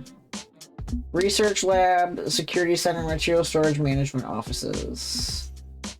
Making a free speech literally have a price tag. More money, more speech. Research lab, obviously. How about that lab? I'll be spending half my time there, so I'd love to see it for myself. Yay, the lab! I love the lab. Let's go. She grabs my wrist and we're off like a rocket. Fortuna Nutrichemicals Research Center, by far the largest open area section of the building. Tanks of hazardous chemicals, workstations full of beakers and flasks, beeping machines and computers doing complex biological simulations. I always associated Fortuna with their sweets and snacks, so I'd assume this would be a bit more whimsical. Not that it stops Bonnie from acting like a kid in a candy store. Isn't it great? Here's where they make all the flavors of Fizz and Chonkers and Nummy Nummies and Cruncha Crunches. I'm not seeing any treats here. I mean, they do the base research that goes into all the delicious snacks. It looks boring, but in the end it's tasty as heck. We also make industrial sealants, bug sprays, genetically engineered crops, and biological weapons. I really hope you don't mix up the bottles then. You're working materials storage, right? Just do your job and that won't be a problem. Maybe it's for the best that I'm not actually working today. I'd hate to accidentally ship a bunch of anthrax instead of breakfast cereal. Well, it's all quite impressive and complicated, and there's a lot of it. Haphazardly arranged desks and machines, giant tanks, a whole jungle gym of rafters and support struts high above our heads. Sneaking through this mess is going to be fun. Fun and easy compared to trying to cross an open space with no cover. Although the horde of hazmat-suited scientists is a bit of concern, if any of them work late, I'll have to play into their limited field of vision. And, well, is it safe being here? I mean, this looks incredibly dangerous. And hang on, you're not wearing a suit. Oh, I don't need a suit. I'm naturally immune to toxins, poisons, and carcinogens. Apparently because my mom worked in this lab while she was pregnant with me. I'm a mutant. Huh. Good for you, I guess. And bad for me since I need to pass through the sector tonight and I won't be wearing hazmat gear. I bet I can be a superhero if I wanted. I've got a superpower. Actually, most supers who are immune to poison end up being poison-based supervillains. Like, I flooded the room with a deadly neurotoxin to which I'm immune, but you shall perish, foolish hero. Penny, that's a bad thing to tell the child megalomaniac. Yeah. Hi, Slug! It is a happy new year because you're a happy slug. Hell yeah.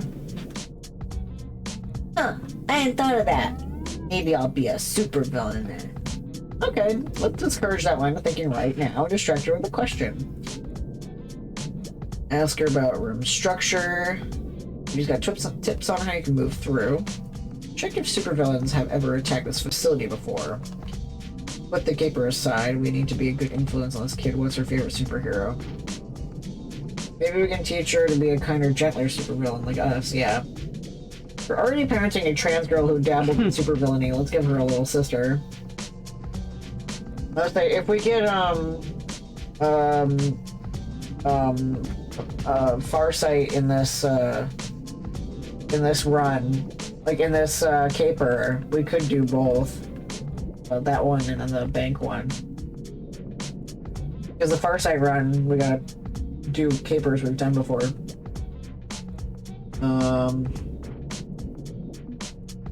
Yeah, but supervillains have tried to rob you before, haven't they?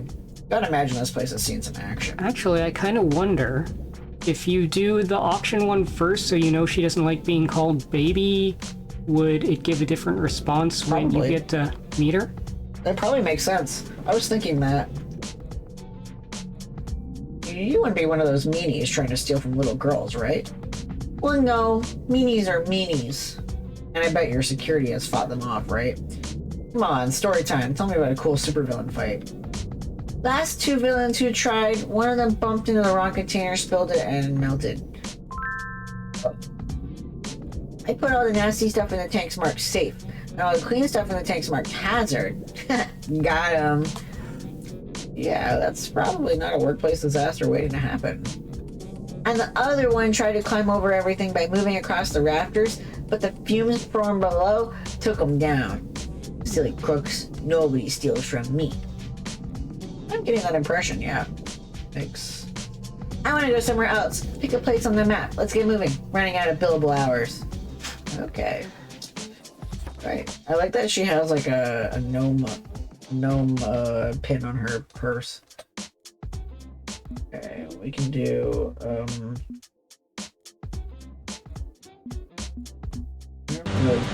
hate water, especially wet water. Probably Thank you. Security might be helpful. It's where I was trying to go in the first place, the security center, so I can get a badge that will help me unlock doors later. You can also link in Gibson remotely to bypass and shut down all their defenses. By timer right, let's do this. You know, it'd be super fun visiting the security center. I want to see all the cool stuff you have to stop people from. Nah, it's boring. It's probably got blinking lights and monitors to watch the guys with guns, and it's like an action movie set. Seen it before, it's boring. We sit on our butts all day and night drinking coffee and talking about sports ball. Also, they make fun of me. They tell me to run along and play with my dolls whenever I try to order them around. I'll go play with my dolls when I want to, not when some boring, smelly old guy tells me to. But I need to... No! Security center is boring and I hate it. We're going somewhere else. Damn it, I could lean on you to help me pick a persuasive argument, but I think at this point I should just back off. Too risky. Okay, we'll go somewhere else. Good. Right. I learned a few things indirectly. The security center is staffed 24/7, but they're easily bored. Not much to go on, but I'll have to do for now. Okay. Material storage. I'll be spending a good chunk of my time in material storage. Let's go there next. Okay, we'll need my lollipop badge. Which leads on to a nearest entrance to the central warehouse. An imposing steel door with a high-grade badge reader. Oof, I don't get the gumdrop or higher. Having Gibson electronically hack the system is going to take forever. There's a biometric scanner, but Bonnie doesn't bother with it. The door just opens. Don't you need, like, a retina scan or a thumbprint or to lift the panel or something? I can't reach it, so I made him turn that thing off. Who needs it? I've got a badge. That's enough. Okay, point in my favor. With a swipe, the intimidating door allows entry. It makes a bit of a racket, but at least it slides open quickly enough. Wow, this place is huge. It's got to be at least 3 stories tall. Similar steel doors are visible in the distance, connecting the other parts of the building, security offices, the lab. So I can approach from various angles, but they're all using the same tech. Same problem no matter how we approach it. And here's where all the important stuff is kept. Knack prototypes, documentation, archives, proprietary hardware components, chemical reagents, biological weapons. Bumping the wrong box in here and kaboom! Everything burns a green flame. Oh, good. Don't worry, if you do your job well, nobody died. If you don't, well, at least there won't be enough left of you to sue afterwards.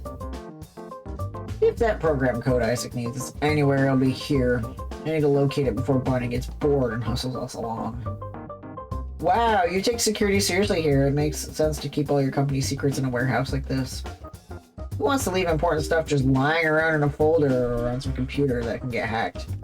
I bet you even have a computer programs in here, right? Boring. All that trade secret stuff is boring.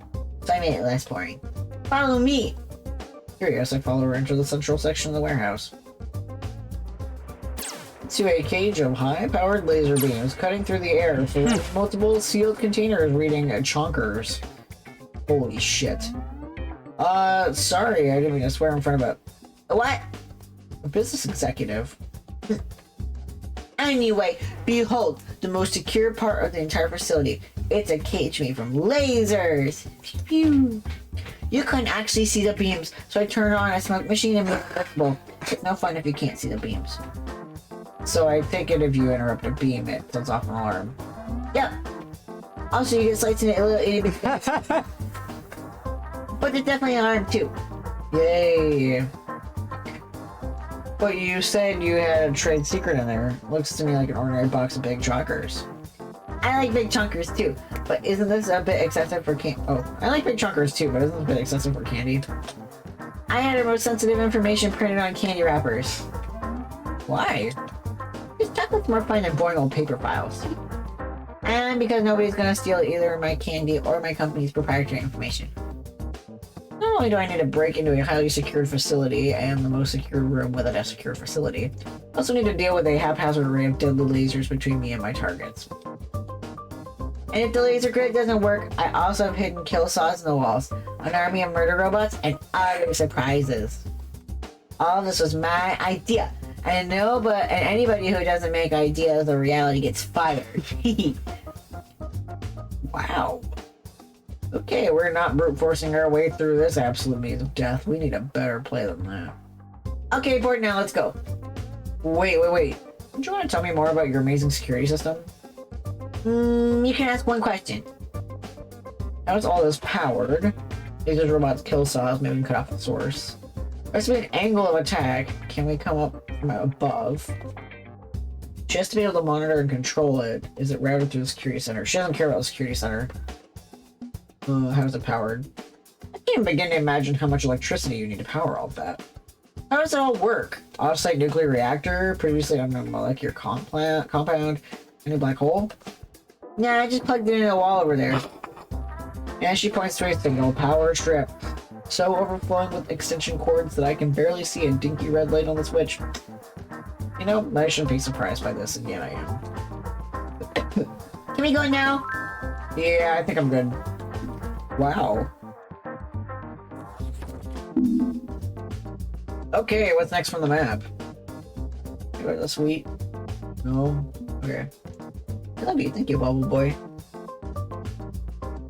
I'll stick out like a sore thumb in my hazmat suit, but it could be helpful to see the upper floor offices of this place. Might find a less secure entry or exit point that I can use later.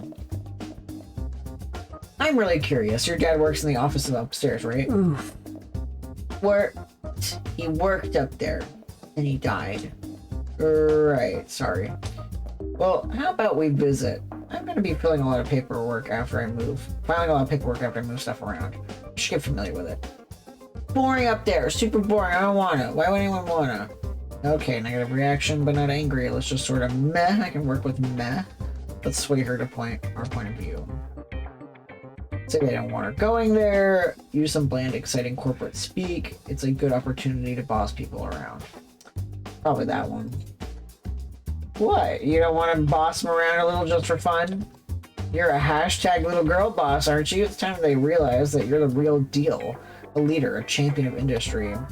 Get right up there and start making some waves. What do you say? I don't know. They just write stuff on papers and put papers in boxes and things. It doesn't feel much like anything. But you're right. I'm a leader and a winner. I can do whatever I want. Let's go apply some core values and practices. She practically drags me off through the building, intent on taking the boring administrative office by storm. Just another quiet day at the office until a pint-sized business tycoon kicks open the door and charges in. Okay, you button-down cubicle-dwelling salary drones, listen up. I want productivity and efficiency reports. I want them on my desk pronto. Wait, my desk is on the other side of the building, and the My Pony Pal's horse farm playset is covering it. So she snaps her fingers and points to the nearest desk. I want those reports on this desk pronto in triplicate. You're the lady, get moving. And while they're busy scrambling to appease Bonnie's adorable reign of corporate tyranny, I've got just enough time to sneakily sneak about. What should I try to do while I've got this opportunity? Crack open a window, can make a good entrance exit for the heist. Root through a filing cabinet or two while pretending to help. Run around shouting orders at people to help Bonnie terrorize them. I kind of want to help her. Because we already know where the important documents are. But then again, maybe the sensitive documents might be helpful. I'll help by moving papers from here to there for reasons. Great work, new employee! Third cabinet I check is locked tight and marked Operation Pacifier. That's interesting. I think the entry point seems the most useful, but never mind. Yeah. I think the pacifier might have to do with her. Maybe I'll swing by here with a lockpick tonight and see what's inside. Looks like the flurry of paperwork is coming to a crescendo, so I better stop looting the place for now. And while I'm here, spot a loose cookie-rated security badge. One of the employees rushing around must have dropped it. That's okay. There's sometimes there's a choice that I hem and haw on, but not this one. A cookie won't get me as far as a gumdrop or a lollipop, but I'm running out of opportunities to get any badge, so yoink! Finally, the employees slap a giant stack of reports on the desk in front of Bonnie.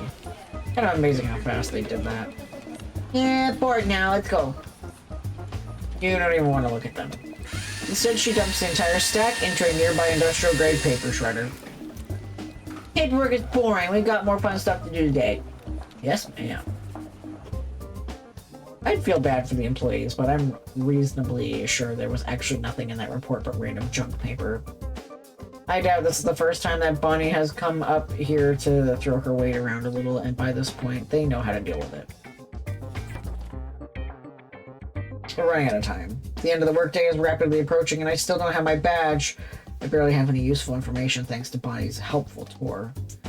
But I can't just ditch her, I gotta play along. Meaning one last stop to make. Oh, yeah. And finally, my office.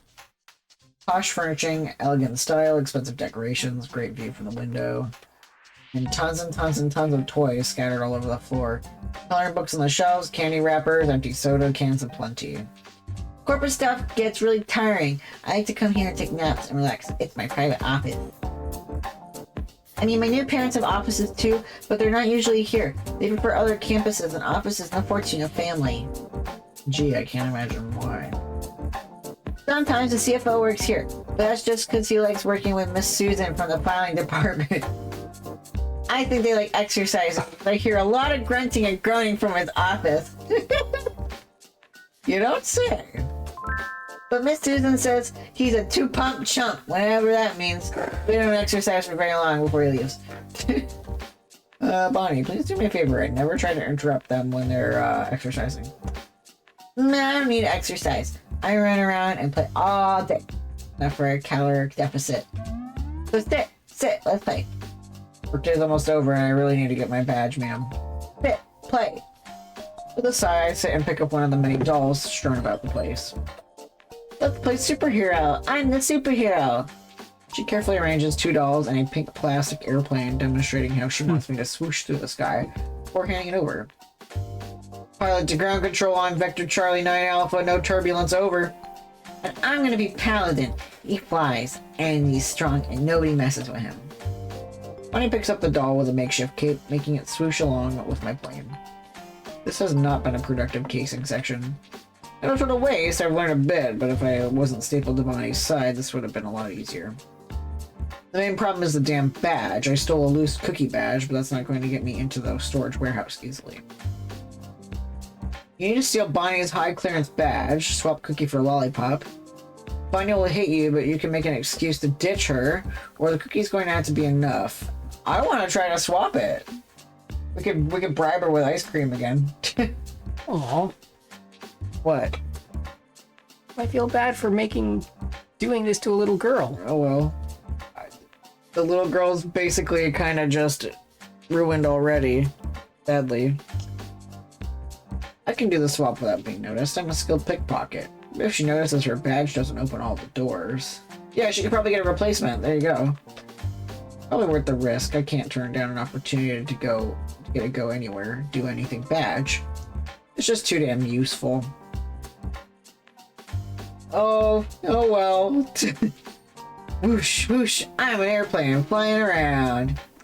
Okay, now you're hitting a storm and you're in trouble. Oh no, pilot to ground controller is lightning all around me. My passengers are in trouble. Oh, woe is me.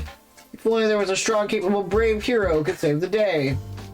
Never fear, citizens. Paladin's here to save you. Whee! If she says, oops, I lost my lollipop badge, get me a new one or you're fired. Yeah, exactly. Well, yeah, obviously it's not going to actually affect her. I would just feel bad. We've done worse in our lives. Yeah, remember that time we stole some quarters we found?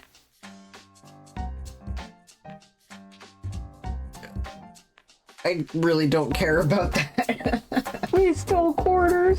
We stole quarters from our own basement on the washing machine that exploded. We're going to jail forever. We're not going to jail for stealing quarters that spilled out onto the floor. At least we didn't steal them from a little girl. Yeah, we didn't steal it from a little girl, no. Unless a little girl was doing her laundry. I don't think my landlord watches stream. And I'll just sneak that lollipop from her, swapping it with my cookie. There, pickpocketing complete, and she didn't even notice. Bonnie positions her dolly, clearly a fashion model doll, given a homemade superhero outfit crafted from construction paper under my plane. I'll just lift the plane up and carry it safely down to ground. Hooray!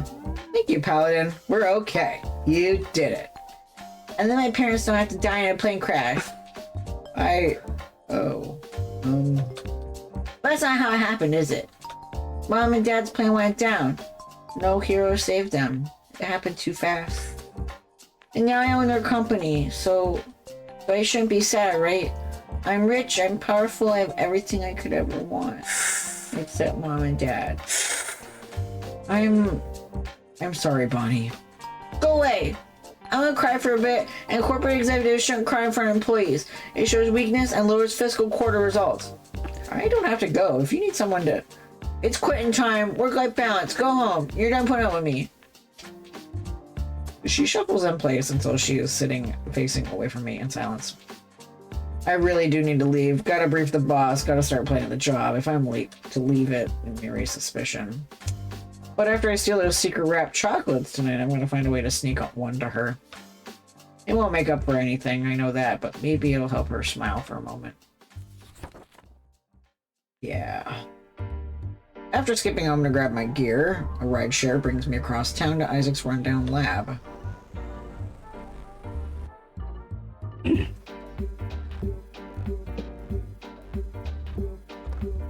You stuck? Didn't go exactly according to plan, huh? You got stuck as a babysitter? Yeah, poor kid. She's got some serious problems. I almost wish I could have stayed to help. I remember babysitting for my younger brothers. They'd raise absolute hell around the house any time Mom and Dad were away. Kids act out when they're scared, or they're sad. I get it. But we've got an algorithm to steal. Gotta focus on that for now. Any luck locating our prize? You're not gonna believe this. We do get to steal chocolate. She had it printed inside the wrappers of some big chonkers. What? Hi, Cashew. I have cat.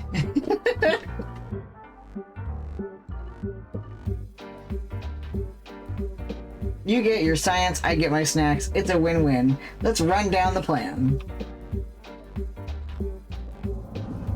Kitty. Oh, thank you, Sanity. Mwah.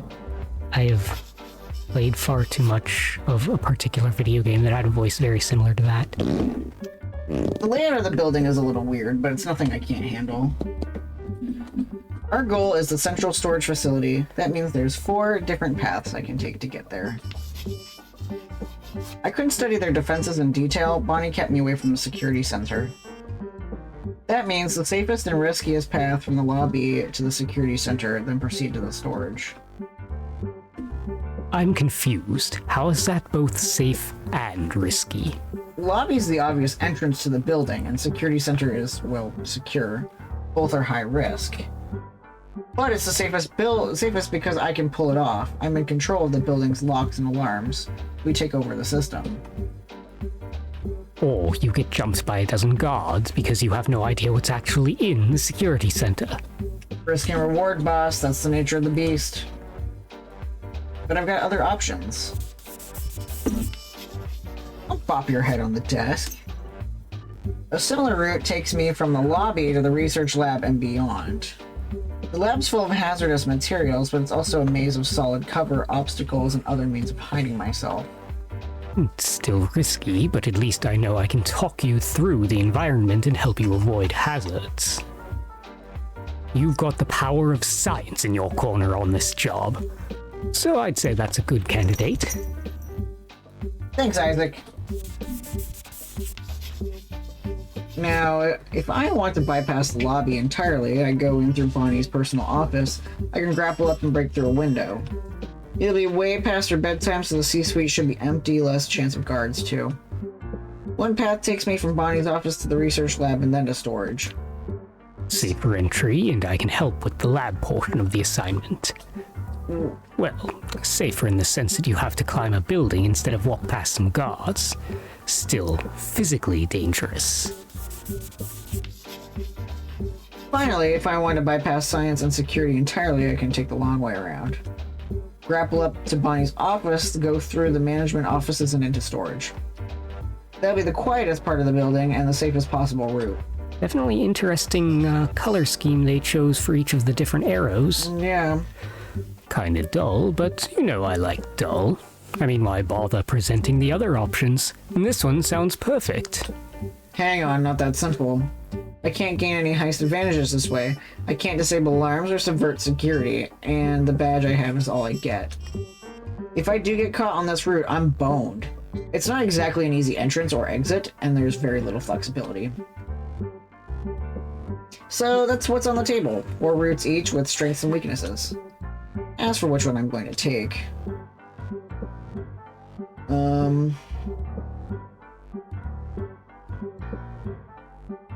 I kind of like, the lobby to lab, because we have that info on the best places in the lab. And if the good doc here tells us, hey, don't go near the chemicals that near the barrels that have a blue hazardous chemical sign, we can go, actually, we're going to go right over those ones because we know that Bonnie switched them. Yeah. Invade through the lobby, but cut through the labs. Quiet, slow, and effective.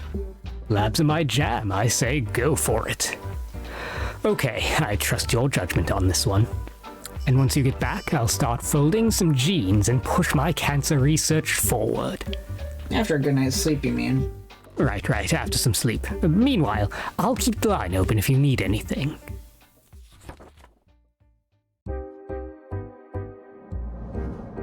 Okay. Fortuna Nutrichemical looks almost peaceful at night. Oh, it's still pumping massive amounts of climate-destroying chemicals into the air. Slightly less cleavage. Yeah, he still has a little cleavage. Also, like, the tucked-in shirt is, chef's kiss. But at least... Oh, and the man bun. That, too. I'm a sucker for a man bun sometimes. How come when I tuck my shirt and you say it looks nerdy? You don't do the French tuck.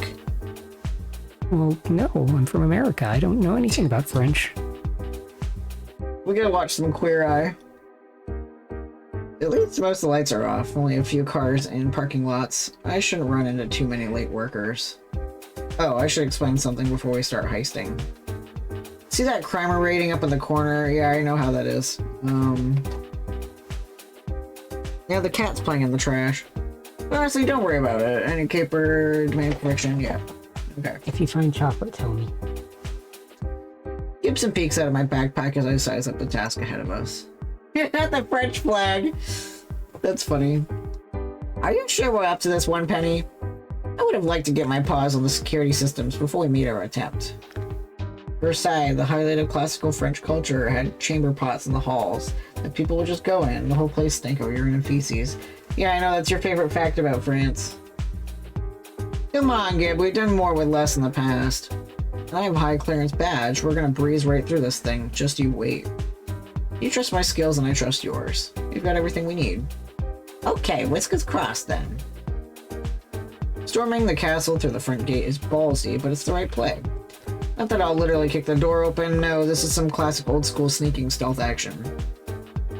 I watch the guards and their movement via binoculars from afar. Once I spot a gap, I slide on up to those doors and ghost my way inside. I pick the door furthest to the side, snipping a weathered and exposed alarm wire before slipping in. Conveniently in a gap between the two security guards walking back and forth across the lobby. Not much of a gap, but it's enough for someone with natural talent like me. Crap, one of them is doubling back. Him again. I dive under a desk, one with plenty of paper clutter to shield me as the guard falls out of sync. What was that? Gee, I don't know. You getting jumpy at the doors rattling in the wind again, maybe? I'm telling you, there's someone here. Don't be paranoid. If someone's got in, it would have triggered the alarm. I get that you're all sweaty for promotion, but you need to relax. Screw that. I'm doing a sweep. Better safe than sorry, especially the brat's still around. Oh, good. If he loops around at the same time as the other guard, I'll be spotted. Gotta think fast. Roll the chair in front of yourself and tuck in tight to avoid being spotted. Get Gibson to cause electronic distraction. Or a stapler draws attention elsewhere and run for it. Gibson! He felt like he didn't have enough anything. Gibson, help! Okay, right. Keyless car doors, wireless ignition starters. Gotta find a signal. Hurry. Hold on, artist, don't rush me. Oh, for crying out loud, another car alarm. They look down on 20th century Vietnamese people for not having toilet paper, using a finger to wipe their asses, but they don't have a palace that smell like porta potties, so I think France comes off as grosser. Interesting. These damn executives and their fancy pants electric cars, I'm gonna go check that out. Make sure it's just a raccoon or something. And I'm gonna slink along the floor until I reach the next room while he's off chasing cars. And finally we arrive at the crap where why are all the lights on? Why are all the machines going whir and clank and ping? Nobody should be working right now. Drat, there's a small team of scientists spread out throughout the room. Can't believe I'm working here this late because of a damn train derailed. Okay, maybe it was in time. This has been Poop Facts with Orville. It'll only poison maybe 10% of that. Who cares? We could have settled that in court. Let's just finish synthesizing the antidote, and then we can go home, heads down, and keep working. If they spot me while I'm crossing this expansive lab, or if I touch the wrong thing and get poisoned while I'm hosed. I could go back, considering I passed through the prior area nice and clean, but that also ramps up the risk of being caught. Better to find a way forward than double the traversal time of the caper. I stay tucked away behind the workstation, pondering my options. Oh, hang on, I can call Isaac in on this. I tap my comms to establish the link and whisper quietly across the airwaves. Gibson's giving me an audio/video feed right now from your location. You need a way past those guys, right? I guess I should be happy they're even making an attempt at cleaning up their mess, given how many companies don't bother, but... Righteous indignation later, science help now. What do I do here? Okay, so, don't try to go up and over. The ventilation in here looks like shit. A lot of fumes lingering by the ceiling. Yeah, Bonnie confirmed that for me earlier. Also said they deliberately mix up safety signs and hazard signs. I was about to say, those green containers don't look particularly safe. Green does not mean go in this scenario. I hate to say it, but I think your best bet is to cause it a situation. Don't risk wandering around in here, just distract and run. What's this? Dr. Mayhem is advising... Mayhem? Controlled mayhem. Scientific mayhem. Anyway, good luck. Hopefully you know what to do to make this work. Crime. I got a lot of interesting stories in my War in Vietnam class. Yeah, you did. Of course, I could risk a little stealth action sneakery instead of a distraction play while I'm pointing to green stuff. I want a distraction! The Thockeroos, it was a distraction. I just need something I can toss across the room that'll be enough to get me where I need to be. So with a shrug, I grab an empty glass flask, judge my throwing arc, and let the thing fly. My favorite was actually that my professor was mistaken for a CIA agent when he first visited Vietnam, so he had to get letters from friends at home proving he was actually opposed to the war. Amazing. It works! The small team of scientists look up as the flasks shatter against the distant table, and immediately cause a roaring green flame to burst into existence, as it triggers some sort of science problem. Fuck! Extinguishers now! I believe that's my cue to run. While they're busy putting out the fire, I'm sprinting across the room like a bullet train headed right for the security gate. What the hell was that? Spontaneous combustion? I could have been a dick too, but no! Mom said the real money was in biochemistry. Okay, one of you flipped a sign at 0 days since our last accident. Let's freaking finish the job so we can leave. You know, only causing a huge mess like that is a strike against me with crime or algorithm, but I got away with it. That's all that matters. Next up, a beefy-looking security gate leading to material storage. Fortunately, I have Bonnie's lollipop badge. No hacking or lockpicking or security bypass is needed. I can go right in. I pull out my plastic rectangle and pass it through the reader. In we go, easy as pie. And at long last, we've arrived at sensitive material storage. Ta-da! No guards in sight. Even better. Not sure why the most important room in the building is basically empty, but sure, fine by me. I still take my time stealthily moving to the center of the facility where the big chonkers are stored. Hang on, I see the crate with all the chocolate in it, but the elaborate, extremely lethal laser fence isn't active? Oh yeah, you're right. Oh wait, the smoke machine. Bonnie used that to illuminate beams isn't active. Without that, the lasers are invisible. I pluck a smoke bomb from my backpack, take aim, and toss it at the crate. Yep, there it is. Still active and actively deadly. Gibson peeks out of my bag, looking dazzled. So many laser pointers! Must chase! Must chase! Settle down, Gib. These laser packs a punch. Chase him in the last glowy dot you'll ever catch. Okay, I'll try to contain myself. You do have a plan for how to get through these, right? Of course. I spot an incredibly overworked power strip. Everything's connected to. Walk over and yank the plug from the wall. You have got to be kidding me. That's it? The entire laser grid of doom was running on a $7 surge protector from Amazon.com? I'm thinking the company only set this junk up to keep Bunny from throwing a tantrum. Not exactly their best work. I'm not sure if I should be relieved or insulted by the situation. I'll choose relief. Onward. With that said, I stride right up to the crate and pop it open. No, it's actually packed with chocolate, delicious chocolate. 6 bars worth of sugar and corporate secrecy. I scoop them up, dump them in my backpack, get ready for a long hike back home. Stop right there, thief! Oh, crap. I got you. Caught you red-handed. I knew you were a thief. Knew it. You're that new hire I was showing around the place, aren't you? How did you know? Because I'm smart. You kept asking all sorts of questions about stuff, and the man you'll get your badge. Yeah, like an employee would do. I tried to tell security guys you were planning a heist, but they laughed at me. Thought I was making it all up. Well, who's laughing now? I caught the mask. I'm a superhero. I caught you. Oh, I caught you. Me. I did that. And now... Hey, don't you walk away while I'm gloating. Besides, you can't escape. Look where you're standing. Curious, I glance down and I see that I'm indeed standing on an X spot drawn on the floor in pink chalk. You've fallen right into my trap. Behold, the Zappinator! What? Oh, fuck. From the shadows, an enormous freaking energy blast the size of a horse descends aimed directly at me. Surprised? I'm 11 billion steps ahead of you, thief. You thought you could take my chocolate and get away with it? I've got news for you. I already won. All I have to do is push this button on this remote and energy coils will begin charging.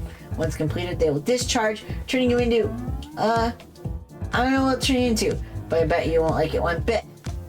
So after you push the button, I get zapped. That's the process. Yep, I'm gonna push it right about now. And I casually step out of the way before the beam fires. Hey, no fair. You move, that's cheating. You're supposed to stand on the X. Oh, sorry, you want me to like... Yeah, like that. Right there. Stand right there. And I push the button and...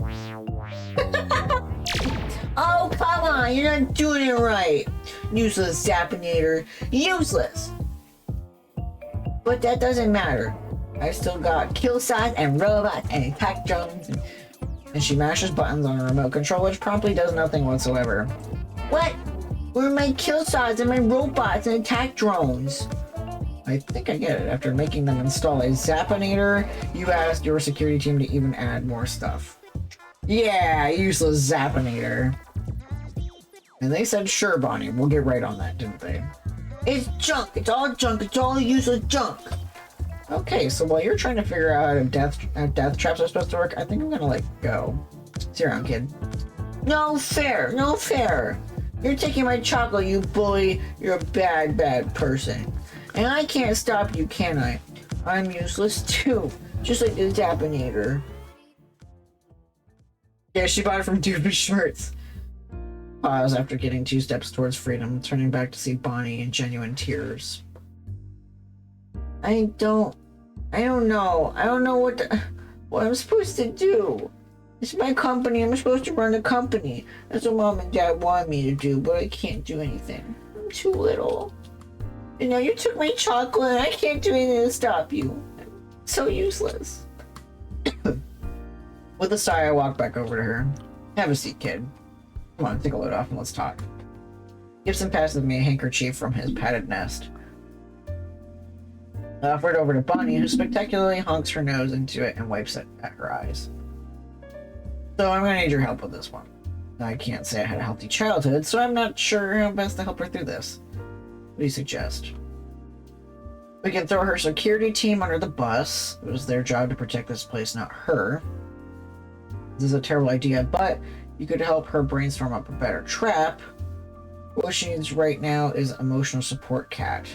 Fortunately, you have one of them. I do kind of like the idea of using Gibson as She's been raised by a corporation. I don't want her touching our beloved friend.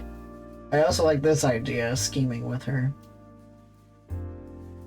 Hey, I'm not gonna judge. I grew up as a mask. What? I grew up as a mask. That's not the worst idea I've ever heard. She has some potential, I'd say. You know what went wrong? I was able to move off the X. Okay, we can figure this out together. Huh? Glue! Paint on the floor in glue. So they're stuck. You own it. Oh yeah, she might steal Gibson, you're right. You own a chemical company. I'm sure you can find some sticky goop to use. The Zeppinator was a good approach, but it fires too slowly. Tim goes for the kill saws and the robots. Too slow, too easy to avoid. Huh?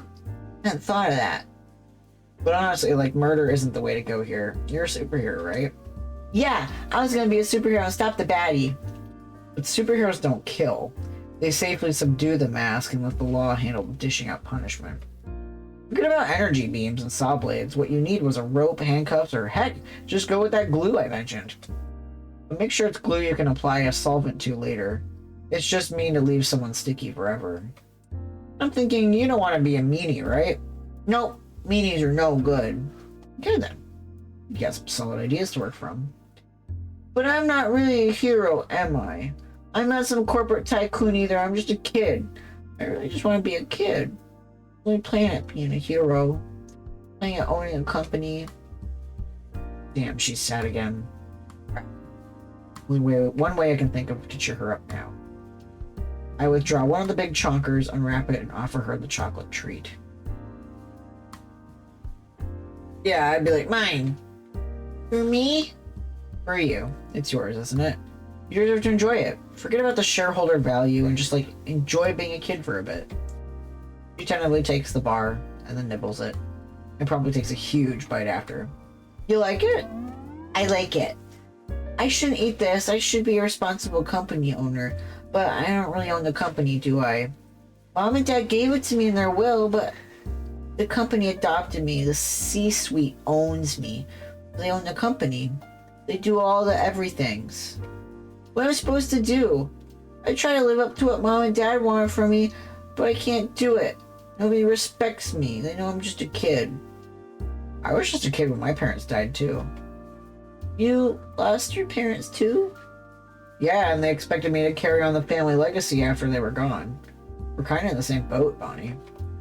I'm Penny Larceny of the Larceny crime family. I was told right from the beginning that I'd be a world-class thief. But that's a high expectation.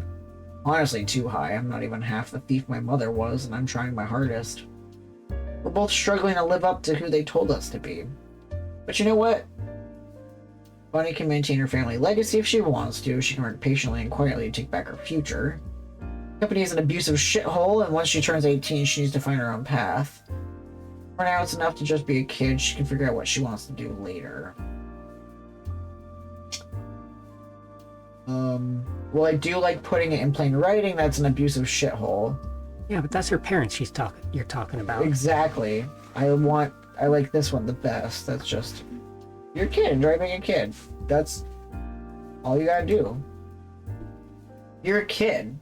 You're right about that, and it's enough. It can be enough to just be a kid. Corporate tycoon, superhero, maybe something else. You can do anything, really. You've got years and years to figure it out. So don't feel rushed, okay? Don't feel pressured. One day you could run Fortuna Nutrichemical, or you might not. Who knows? But I'm supposed to. It's too soon to decide who you're supposed to be. Just focus on, like, schoolwork and having fun and being a kid. It's enough. Okay? I need to cry. You're good. You're doing good. Okay, I can be a kid. Not exactly an inspiring statement. Her mood isn't soaring with joy or anything, but it shut down the waterworks. I'll call it a win. She's happy, I'm happy. We both got big shoes to fill. Loved ones lost and family names to carry forward. And I need to be asking myself the same questions. Isaac would definitely say I should turn away from my family legacy, abandon a life of crime. Maybe I could do that. Maybe. I don't know. Until I know what I want for certain, I'm going to be the best mask I can be. So with that said, may I please have your permission to take these chocolates with all respect to you and your wishes, Miss Fortuna? Okay. You have my permission. Thank you for saying please. It's the magic word. If I own that chocolate, that means I can give it to a friend. And you're my friend now, so you can have it. Score. I mean, thank you. That's very nice of you, Bonnie. Okay, I need to get going. Hopefully I give you something to think about. If she's our friend at the auction, she would probably... Well, we're incognito at the auction. Oh yeah, you're right. Which is when security finally figures out that something fishy is going on and we're immediately surrounded. Step away from the brat and put your hands up, criminal scum. Well, fuck. Gotta make an exit, gotta make an exit. How do I get out of this? But Bonnie grabs a smoke bomb from my backpack, holding it high. Today, I'm a supervillain! Yay! Yay! And she hurls the bomb at her feet, resulting in a huge cloud that allows me to grapple gun my way out of there. You know what? The kid's alright. Yeah, it unlocks an option at the auction to remind her of that friendship. Cool. Nice! That makes me feel good. I've been avoiding playing this so that I can react in real time to you, but I've got it and I'm excited to try different options. Yay! And according to the financial news, the board voted 9-3 in favor of grounding with no video games or cartoons for a week.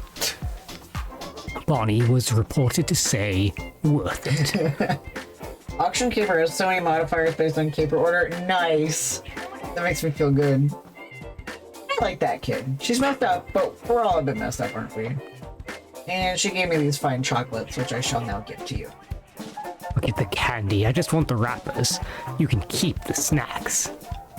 Be sure to brush your teeth after. Yes, Daddy! He checks the wrappers one by one until he finds the genetic algorithm he's looking for. Pay dirt. Exactly what the doctor ordered. Me. Exactly what I ordered. I'm the doctor in this scenario. Right, right. This is going to push my research further than ever before. I've got you to thank for that, Penny.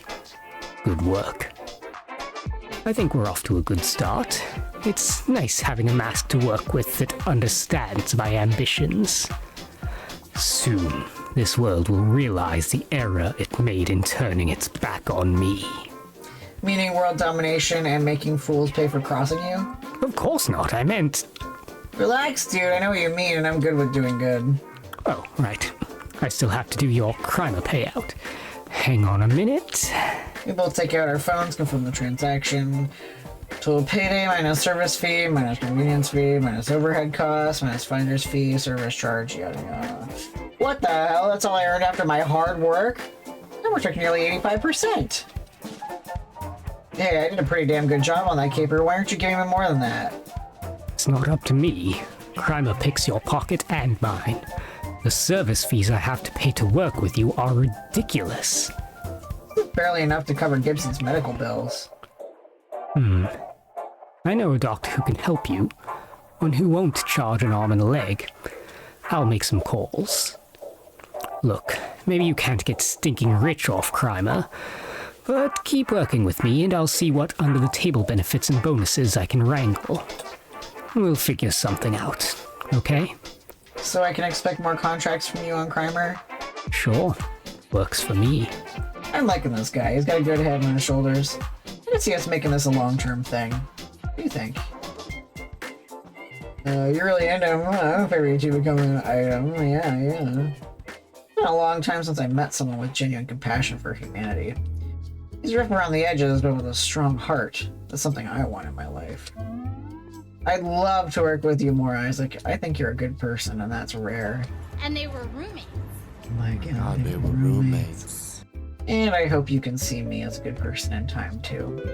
I can already see it, Penny. And I'd love to see you again. Call me? You kind of need to call me. That's how the app works. Oh, right. Well, I'll call you then. Have a pleasant evening, He's Penny. so awkward. I love it. Long day, long night, but a productive caper all in all. Can't wait to see what comes next. And it's bedtime. This guy also has titties. Yes, exactly. I love man titties. Yeah, right? Yeah, exactly. No, he doesn't have any ichor. Man titties are great. I would love to save the game. Okay. Thank you all for having me. It's bedtime. I should have been in bed like 21 minutes ago. 21. Alright. Yeah! We love bisexuals. Mama Tomago is live! Holy shit! We gotta go say hi to Mama Tomago. She hasn't been live in forever. Let's go say hi to Mama Tomago. We'll be playing more of this next week, and I'm excited. We're also gonna be busting out some more fun stuff in Zelda. So, I'll see you guys next week with some fun, awesome shit. So, thank you for hanging out with us. We love it and appreciate it. So, if you have not heard it yet today, remember that I love you. Say hi to Mama Tamago, and I love you. Bye bye.